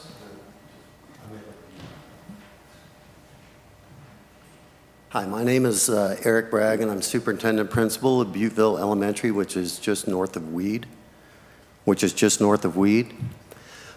dealt with this over at the Weed City Council meeting last month, and there seems to be a group of people that are pushing unification not only in Weed, but apparently here. I just found out about this today. And my question is, why is this sudden push in both Weed and here in Mount Shasta going on? I think what happens is that you need to be really careful about the term local control, that there are some people, possibly the people that you mentioned, that are trying to unify these schools to be able to put a little bit more control. I want to educate you on the process of unification. There's two ways of doing it. One way, which is what the Weed Council decided after a year, several times saying to get a survey done, you need to get 10% of your population, your voting population of your school district to say, yes, we want to unify, and then they can ask for a feasibility study. Or the other way to do it is to come to you directly and convince 1, 2, 3, however many of you are. It's much easier to convince just you than to convince the people that are really affected by this decision, which is the school district themselves. So what we did, the council there told this group, and particularly Kevin Charter, several times, go get the signatures. And he kept trying to come back, and they finally just voted it down, so it's a moot point. So all of a sudden, we're over here in Mount Shasta having the same conversation. It's kind of interesting, because if this school district breaks up and pulls that high school out of the high school union district, then the Weed High School has to make a decision because they've just lost a chunk of their money. And so then they're going to have to decide, do we go ahead and unify with Weed Elementary School? Now, I want to just make a comment what Mr. Chapman said. Yes, Weed Elementary got a high influx of students from Mount Shasta and from my school, because the principal superintendent at Weed Elementary didn't follow the agreement that superintendents made last year and the year before because of COVID, not to do inter-district transfers. We weren't supposed to accept inter-district transfers. The problem is, if you have a really angry parent that says, well, that school is doing it and they're not following COVID rules or mandates or guidelines, then we want to go there. Well, do you want that parent in your school district? No, you're going to say, go on, go back, go over there. And so inter-district transfers happened. I signed them because I wanted to get those angry parents out of my school district. Thank you very much for this opportunity to speak. Thank you.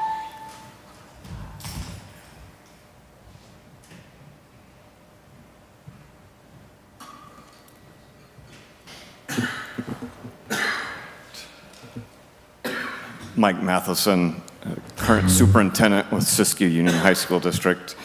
And thank you, Mr. Bragg. You just took about 12 things off of my plate that I was going to try to fit in 3 minutes. There's a lot to this process. Yeah. And as Mr. Bragg described, and I'm sorry, John, I didn't get your last, from the Mount Shasta Elementary Union School Board indicated, I found out about this about 3 o'clock this afternoon. No one's come to us and said, we're bringing this to the council. Not surprised, because we went through a year of this in Weed and with the Weed City Council. And the Weed City Council, as Mr. Bragg indicated, finally said, no, we're not going to do your work for you. Go get your petition signed. Because there are multiple ways for this to happen. 1, the districts can come together and say, we want the study. 2, parents can go get 10% of the entire attendance area affected by it, 10% of the voters in that attendance area. So my argument with Weed was that at least 50% of the Weed attendance area residents live outside the city limits. So you're making a decision for those individuals. I haven't had time to study how many of Mount Shasta High School and Mount Shasta Elementary students live outside of city limits, but it's a substantial number. So you are, instead of letting them go do the legwork and include all of the voices within that attendance area, they're asking you to circumvent the system and the process. And that provision, this is the unification manual that the state puts out for school districts to follow. I have one section for you that I'll share with you. But it's complicated, so that it has multiple ways to do it. And what we're asking is that let the parents who have concerns go to other parents who may have similar concerns or not, and get the petition signed, which sends it to the county for the study. And don't let people fool you that it's just a study. This is a politically charged process. At the tail end of COVID, when we're trying to pull people back together, re-engage our students, re-engage our families, we don't need this type of divisive system happening in our community. If you follow the diagram that I'm giving you, you don't see that it comes back to you for a choice. It goes to the county for the study. If it's feasible, it goes to the state. If it continues to be feasible, it comes back on a ballot here, which is politically charged and difficult to deal with. So I've had to learn a lot in the last year about this process, so if you have questions about the process, I'm here to answer any questions you have. Oh, please hold for a second. Go ahead. One question. Did anyone contact you asking your opinion about any of this? No, we haven't been contacted. Thank you. And I tried calling, but he's out of town, right? Yeah. Yeah, I would love to meet with him. I would, what we ended up doing is they had a special board meeting because the school districts hadn't even talked.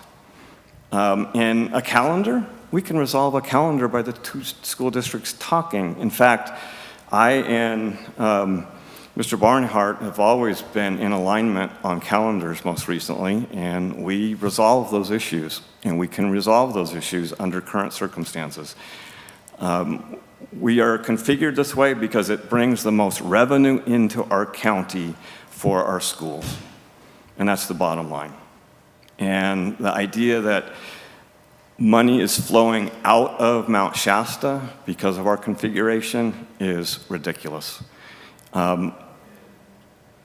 Isolationism has never been a practice that's worked around the world. And you have a makeup of board members from Weed, Happy Camp, Mount Shasta, and McLeod all coming together for the best interest of all students.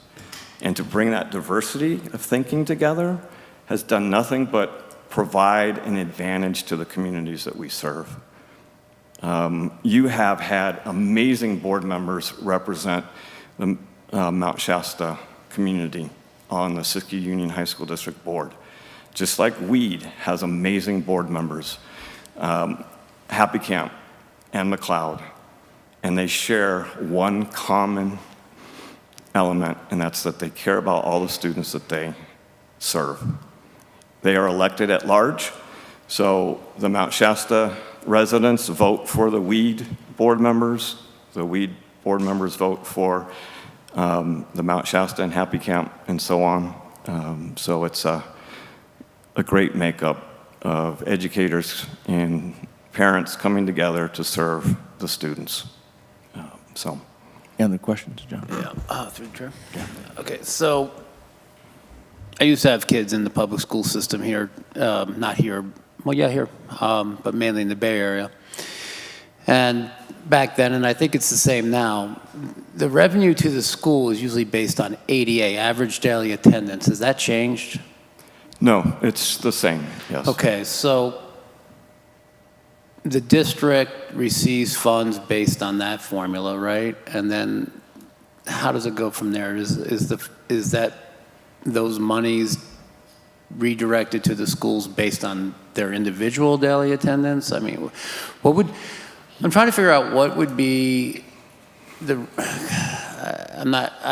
I don't know if there are some problems. I've heard some things about COVID issues and how COVID was handled in the school district, but let's say that just all fades away now and we're getting healthier and everything's fine. So now we're down to efficient spending of ADA monies. Do these studies look at, do these studies look at some magic way of making the monies more efficiently spent? I'm a little unclear as to, because to me it seems pretty simple, but a study means that there's going to be a long drawn out procedure to figure out whether it makes any sense to do this. Right. To me, on the surface, unless the formulas change, the only way to be more efficient is by maybe cutting office staff and things like that. So anyhow, help me out there if you would. Yeah, the idea, I think, behind it is as you consolidate, you can have less superintendents, less administration, less support staff. So there's an element there. When you look at two schools consolidating, you typically are going to end up with pretty much the same set of personnel because of the needs. But each of our school districts have revenue come in. Now, high school students generate more revenue because high schools are more expensive to run. It's just, bottom line. We have career tech ed programs. We have pretty expansive athletic programs. Our science labs are full labs. So we get more per student. I have to spend it on high school students because that's all I have. When you consolidate and you make a K-12 district, the high school students still generate the same revenue, but it just goes into the general fund of the K-12 district and doesn't have to be spent there. So when we were dealing with weed and a superintendent and board who've made some, I'll say, risky decisions around their budget, and I'm sure you've seen the press releases and whatnot, it was pretty clear why Weed Elementary was seeking unification. They needed revenue. In this case, what we know is that there's a group of parents that have been unhappy with the COVID decisions, or the decisions regarding COVID that we made. We followed the guidelines that we felt necessary. And now they're on to something else. And they want control of our schools. So if they want control of our schools, let them go do the petition work. Let them run for the board seats. Let them do these things. And I would ask that you just not do their work for them. But that's what they're looking for, because if they can go get their petition signed, they would have done it by now because they've had a year to do it. And there's not one petition that's been sent to the county regarding this issue. Thank you. Any other questions for the speaker? Thank you very much. And did you want to come speak? Yeah, please.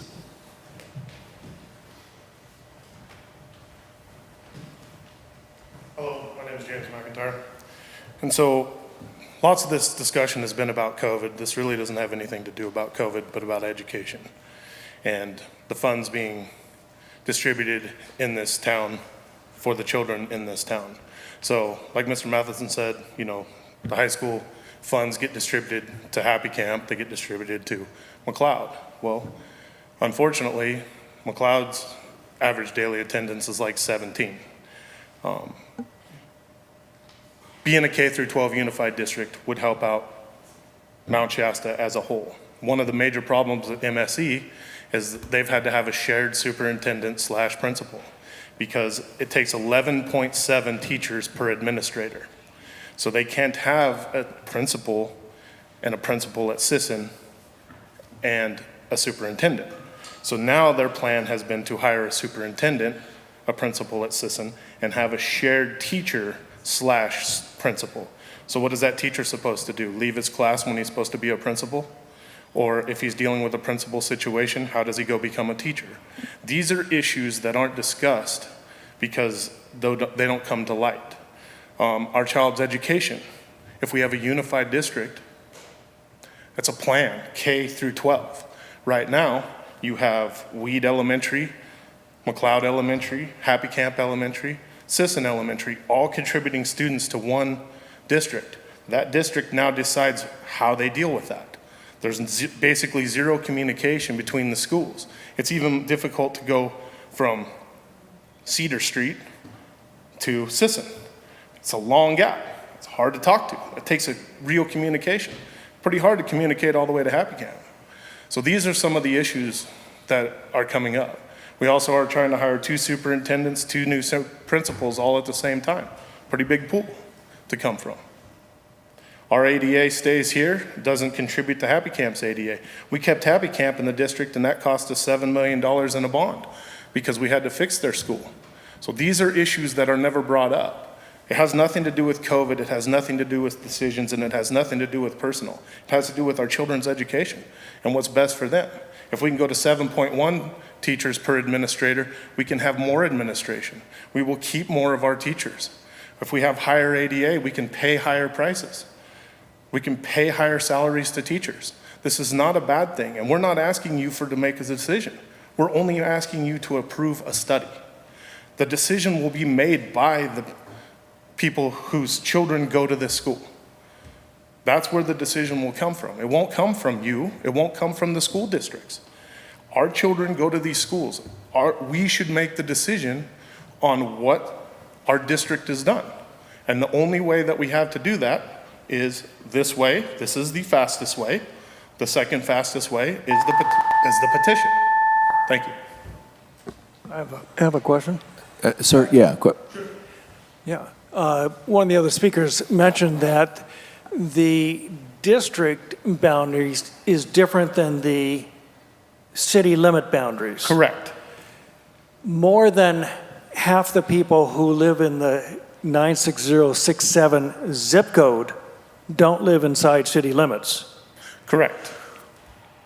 Our city council only represents people who live in the city, which means presumably less than half, perhaps 40% of the children and parents that would be affected by this proposal.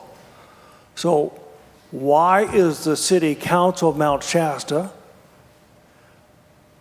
the better, more appropriate forum and body to make that decision rather than the parents themselves who live throughout the district, throughout the 96067 zip code? Well, ultimately, those parents will make that decision. This is only a feasibility study. Why not have those parents decide if they want to have that feasibility study or not, if they support the feasibility study, rather than 3 or 4 or 5 of us?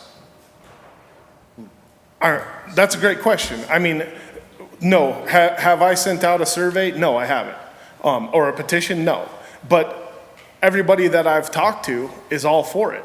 Both. So I have students in Mount Shasta Union School District, and I have students in the high school.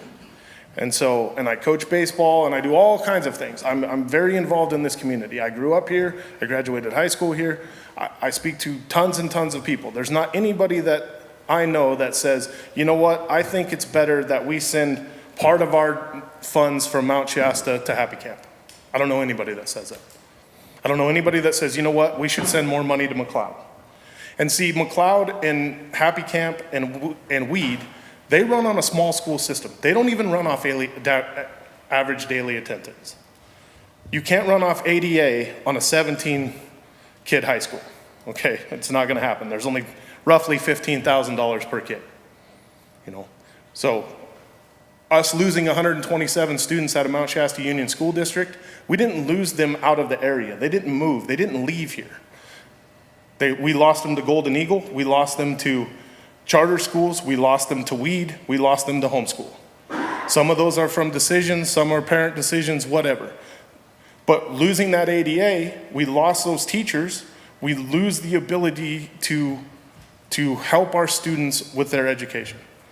So bringing this K through 12 district together will help unify the district, our dollars, and help all of our students. And we won't lose jobs. We'll actually keep jobs. We'll retain jobs. And we'll retain higher pay because we do have higher dollars. You know? I think you answered my question. Thank you. Hmm?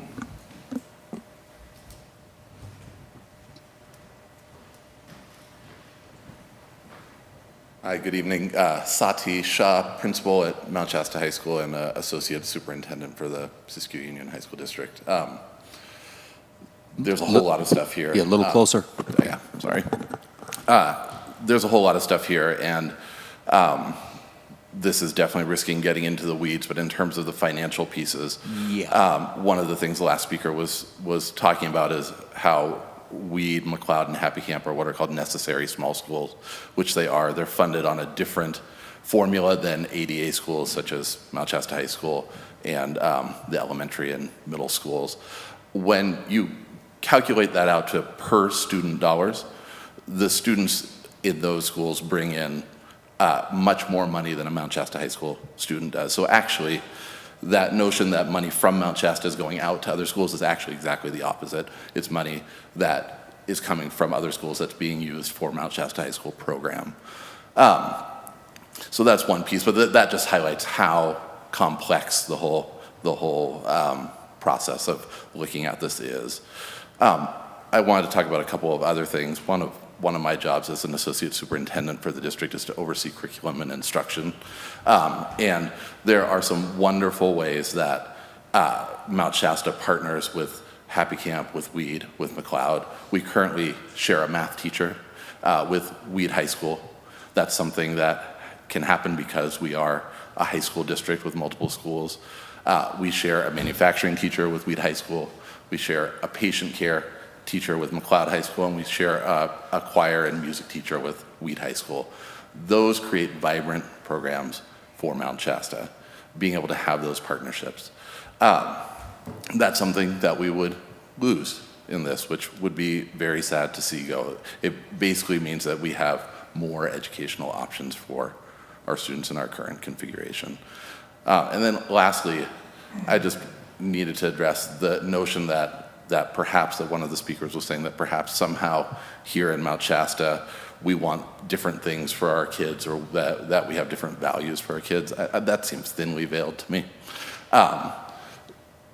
All of the communities in our district are wonderful, and we have a great diversity because of them. And I think that's a real value to the Siskiyou Union High School District. And to want to isolate out of that because of some perceived difference with Weed or perceived difference with Happy Camp, that just doesn't sit right to me at all. So thank you.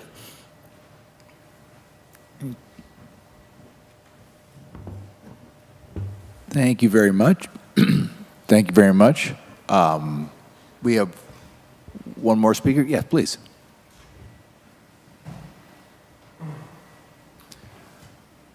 Good evening. My name is Matt White, and I am a teacher over at Weed High School. I've also worked here at Jefferson High School for several years, and I have gone to these board meetings, whether through Zoom or there personally. Does this sound nefarious to you? There is no communication with board members. There's no communication with principals, superintendents. This is all cloak and dagger, folks. For what? A political agenda. What's best for the kid? I'm tired of hearing what's best for the kids. What these people want is they want control. That's all they want. I want to talk about the benefits to you about this teacher exchange that Mr. Shah had discussed moments ago. The benefits of Mount Shasta kids. There is a shop teacher here, but there isn't a welding teacher here. Where did they get that welding teacher? They get them from Weed High School. Forensic psychology, students over at Mount Shasta High School, where are they getting that teacher from? McLeod High School. There is an integration and a communication that is established within this district. I see it on the regular, folks.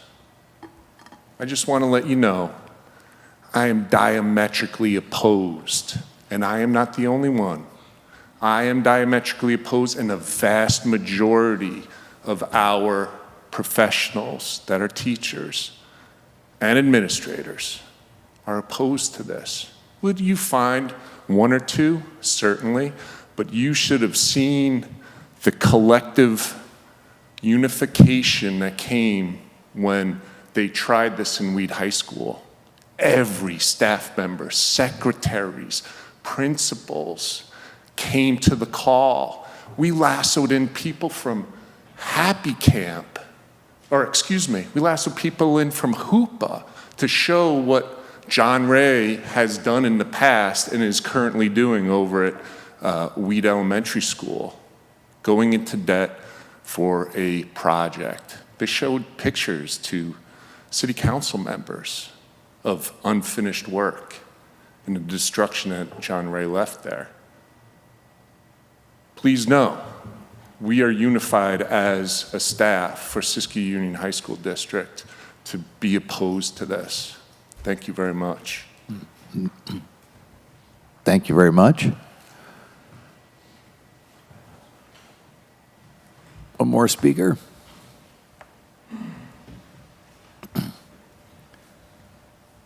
Nancy Van Susteren, both my children went through the elementary school and high school here, and I think as a parent, or if I would like to be able to vote on whether or not the process goes forward. I think it's appropriate to put it before the community and not the city council. But that's all I have to say. Thank you. Thank you.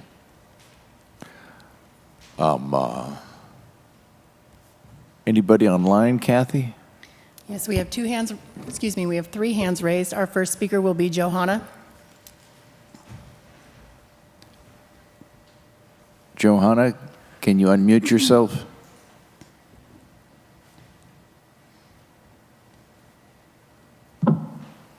Okay, there I am. Okay, gotcha. Hear me? Okay. Yes. So it's interesting.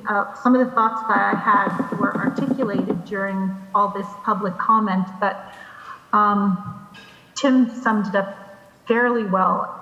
It does seem like, and some of the others, my question is, I think the parents, the school boards, the superintendents, they need to be involved in this. And it really seems like there's some politics going on.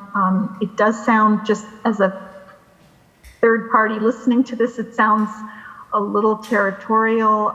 And my concern would be for the kids, because when you change a process like this, you're getting a lot of cross benefits in a larger community like this. When you have a larger district, you can share resources, special ed teachers or advanced classes or remedial classes or other resources. And also, I think if you have smaller communities, you're going to increase your costs. And then who's going to lose out on this? It's the kids. So I'm not saying I'm against it. I'm just saying I think you need to be very, very, very careful about changing anything without a great deal of information. And I agree. I think, the community, the parents, they should vote on this. And it shouldn't just be 10%, but it should be, if they're going to do this, there should be, a 50% plus vote, which it sounds like maybe happens at the end once the study is done. But I really do think, this needs to be looked at very carefully. And I agree, I don't think this is for the city council to decide. So anyway, those are just my thoughts. Thank you. Johanna, Kathy, who's next? Our next speaker is Kay Scoville. Kay Scoville. Hello, hi. I'm Kay Scoville, and I'm on the Mount Shasta Union Elementary School District. Can you hear me? Yes, Can hi, you hear Kay. me? Yes.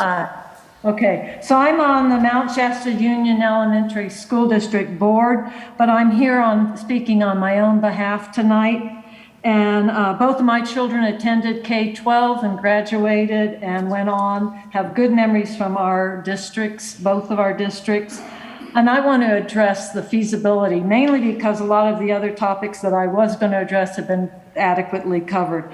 But feasibility, I remember when this study happened back in the 90s, I believe it was, and it went down for good reasons. You can't combine union contracts very easily. And it starts costing a lot of money for the districts. The ADA for a high school is more than the ADA for a middle school student. The ADA for a primary school student is more. So they're all different amounts, and you have to really look carefully at the cost. So it went down in the past, with good reason. You're already hearing good reasons for tonight for it to go down by just the simple job sharing that we are getting our enriched curriculums for our high school. Feasibility studies cost a lot of money and take a lot of staff time. If after it goes through a feasibility study and it got moved on to the state and the state approved it, it then comes back to our local community for a vote. If at that time it goes down, that is a lot of time, effort by a lot of people, which could have been short-circuited if we simply require signatures. We need to say everybody who really has an interest in that, includes all the people outside the city limits of Mount Shasta, to be able to have a say. If they want it, they can sign the petitions, but we need to go for the petition. Please, tonight, vote not to be getting involved in this. It's a very complex issue.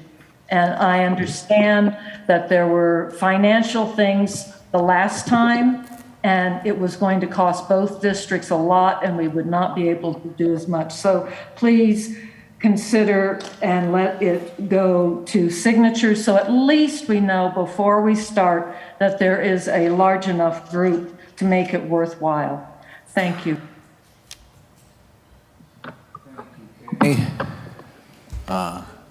Our next speaker will be Laurel Harkness.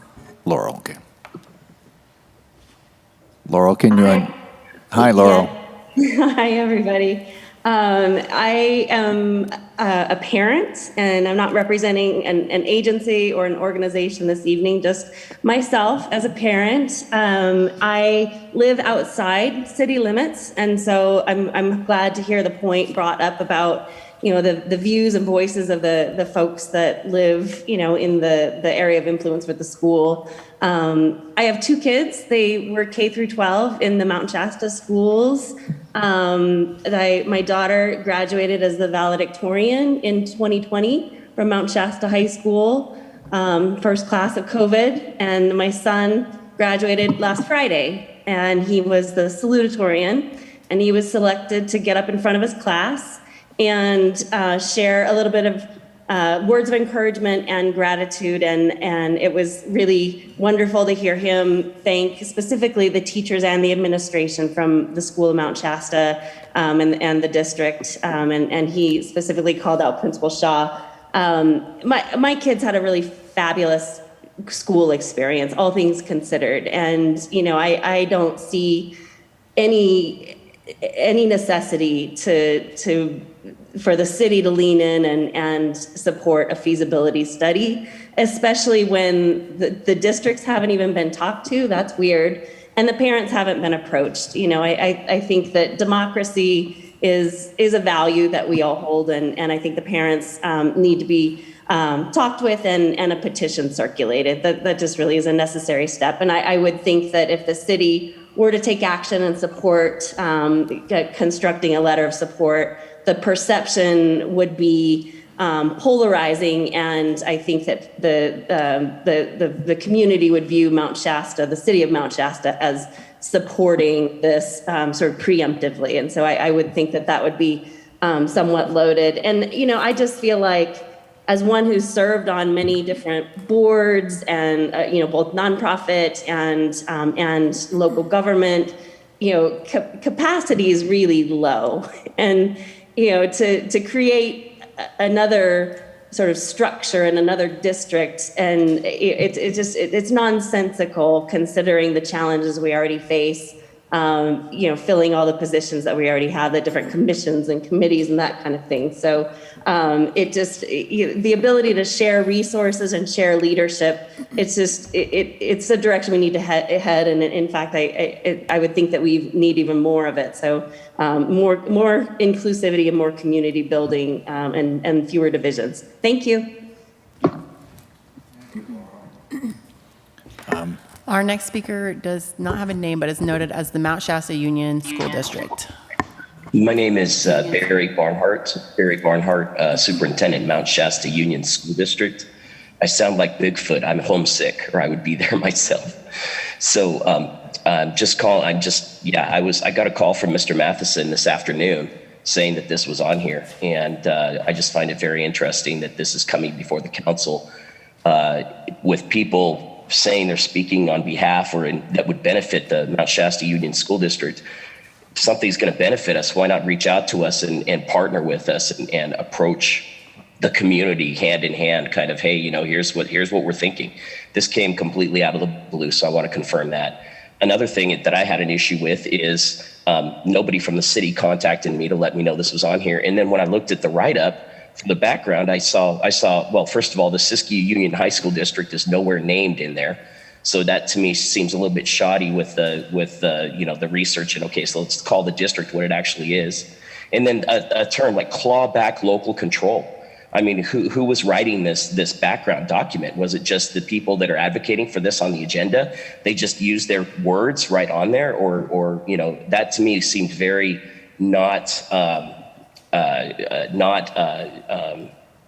seemed biased to me.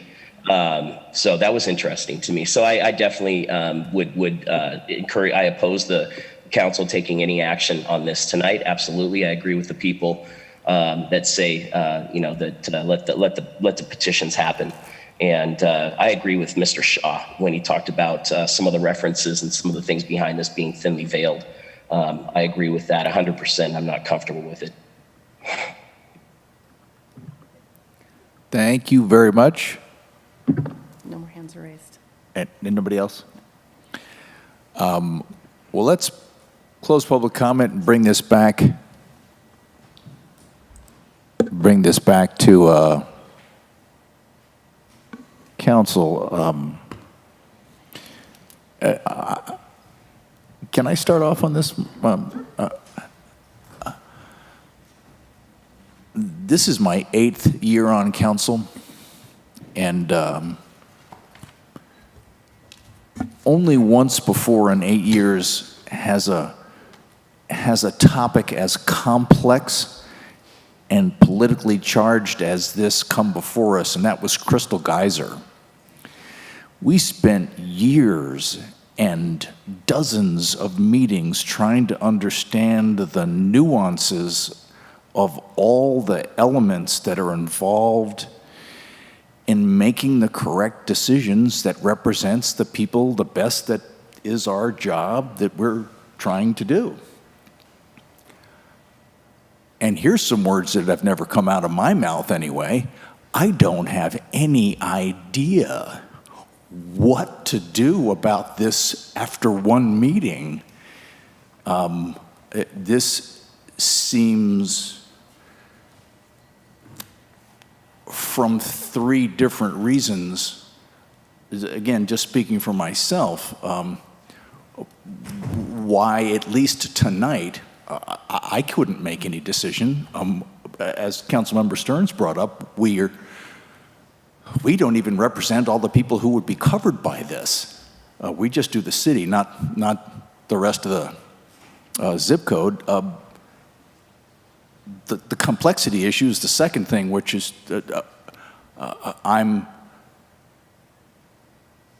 I'm very clear that I have no idea about all the complexity that's involved in this and what's the right thing to do as of tonight's meeting anyway. And I guess the last part is there's a process in place for this that does represent everybody, and that's the petition process,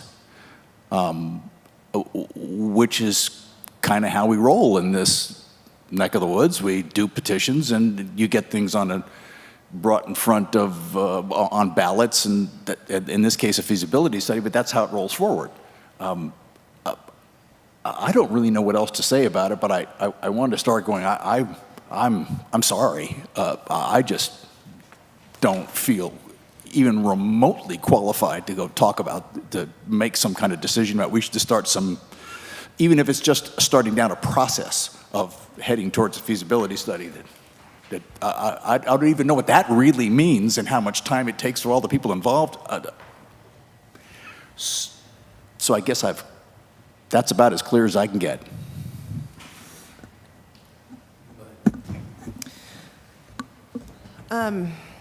I want to start with what I'm about to say with, I admire the group of parents that have been fighting for their kids. I know it's been a tough couple years, and I know that you are doing what you're doing because you love your kids a whole lot, and it takes a lot to start something. So I want to commend you guys with what you're doing. With that being said, I have a 6th grader almost. I have a 5-year-old going into kindergarten, and I have a almost 2-year-old who will go through the system. I have a few problems with what I've heard tonight. Number one, I would never wish to think that we in Mount Shasta are better than any of our communities in Siskiyou County. We are lucky that we have them, and I have been sending my 5-year-old to a weed preschool to let him see the diversity out there, which sometimes we lack in Mount Shasta. I have a problem that no one from any board or district representative of the schools were notified before tonight. Well, weren't notified at all. And I saw Councilmember Stern sent out an email asking for some input for tonight, and of those responses, they weren't notified either from the school also. I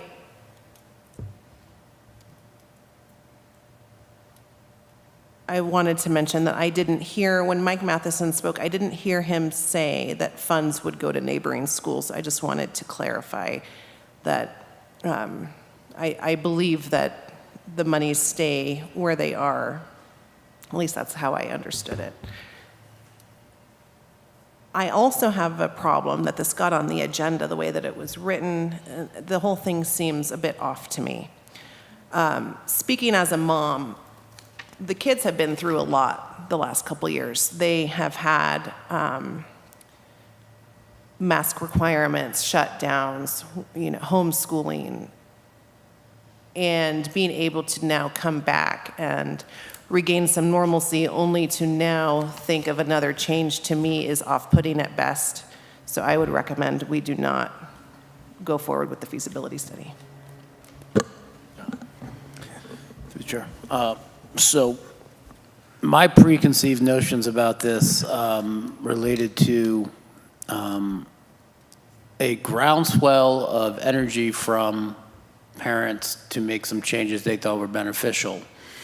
And that this feasibility study would be, and this is just due to lack of knowledge and understanding of the technicalities involved with our school system in California, would be hired, would involve a third party to analyze the situation. So I've learned a lot in this meeting, and what I learned most is that it seems like a pretty narrow contingent of people want to move forward with this feasibility study, but I'm not really, I'm not 100% sure to what benefit at this point. There's just too much disclarity with respect to what the goals are here. I guess it's to improve education, but I'm not sure. Some issues with control and so forth. It's been made clear to me running a K through 12 school sounds as complex as what they have now, if not more complex than having separate K through 8 and then a high school. So add to that the fact that there was no communication with the boards of the school districts that are involved with this. I thought for sure they had been contacted and may have even been involved in the process. So I think all things considered, this is a mess we don't want to get involved with, and I'll leave it at that. I brought this up, I'll go last. Go ahead. Well, seeing as I'm the one who put this on the agenda first, I didn't know that nobody was going to get contacted in over 3 weeks since this was first brought up. And yes, this is Kevin Charters, the one who approached me. My wife works for him, so he did approach me for this. And I didn't want to do it at first because I'm not a parent, and I swore I would never get involved in the schools or any decisions that way because I'm not a parent. But I thought maybe this would save some ugliness, at least get a discussion, get people out here who are for it to be heard, people against it can be heard. Again, I did not know that over the last 3 weeks, Mike and you guys would not be notified till, what, 3 o'clock today, you said? So. But yeah, anyways, like I said, I was just trying to get this heard, and honestly, like I said, when I got elected, I swore I would not deal with education that way because I don't have any kids. And unfortunately, I don't like the ugliness that's been coming up. Everybody yelling at each other. I don't think that's helpful either with educating children on how to act. But unfortunately, that's where we're at. And honestly, I didn't see the harm in just a study, but like I said, things change. And I think that the signatures should probably happen at this rate just because this is going to get heated and everybody should be heard that way.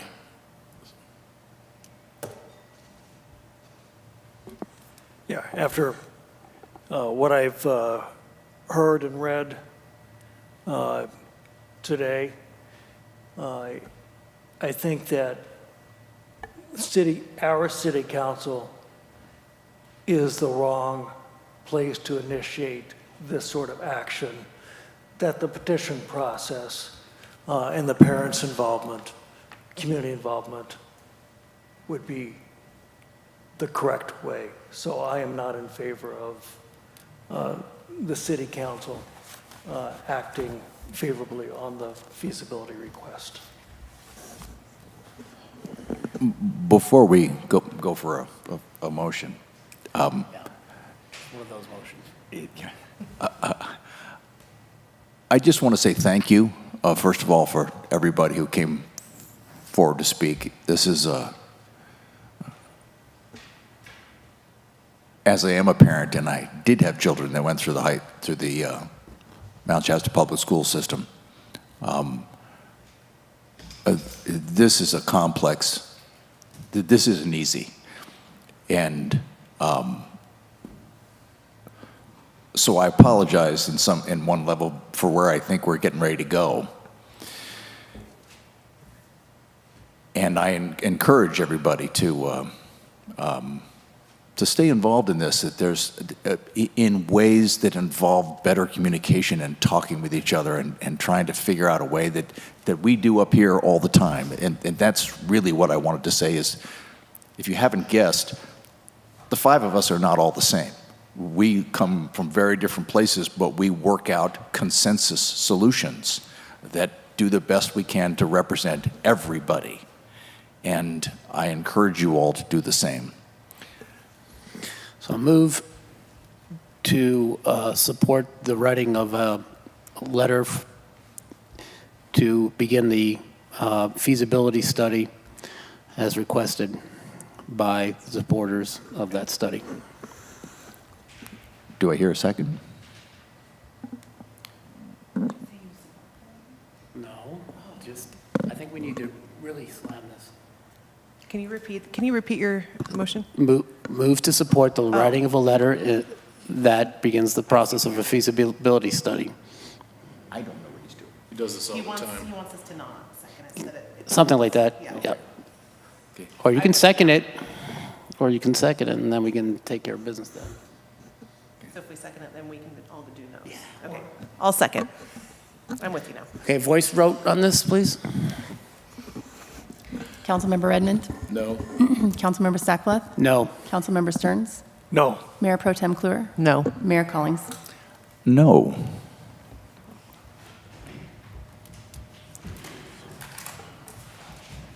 Hear me for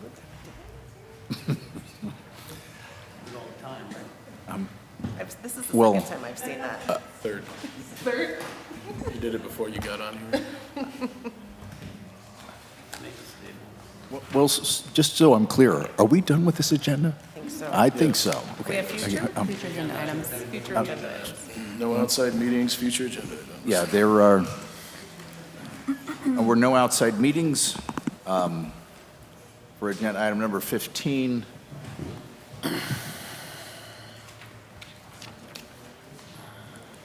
Agenda item number 16, future agenda items and meetings. Anybody got All right, anything? so, yeah, the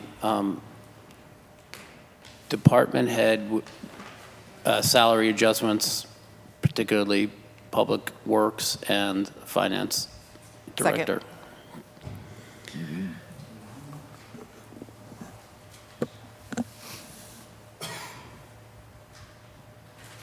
Anything else?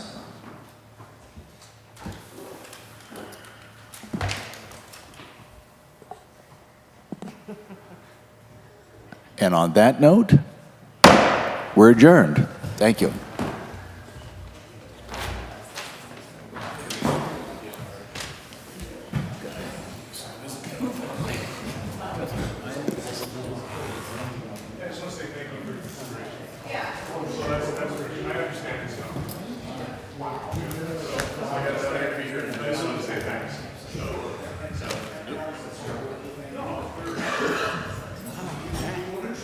Thank you.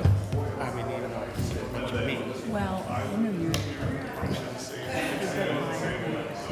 Back when I was writing, I was just like, Because I had the old numbers too, so I was like, it's $5,000 a year. It's way more. yeah, they just increased it. They hadn't even put it on their website yet. Kathy, thank you as always. Thank you, guys. Have a good night.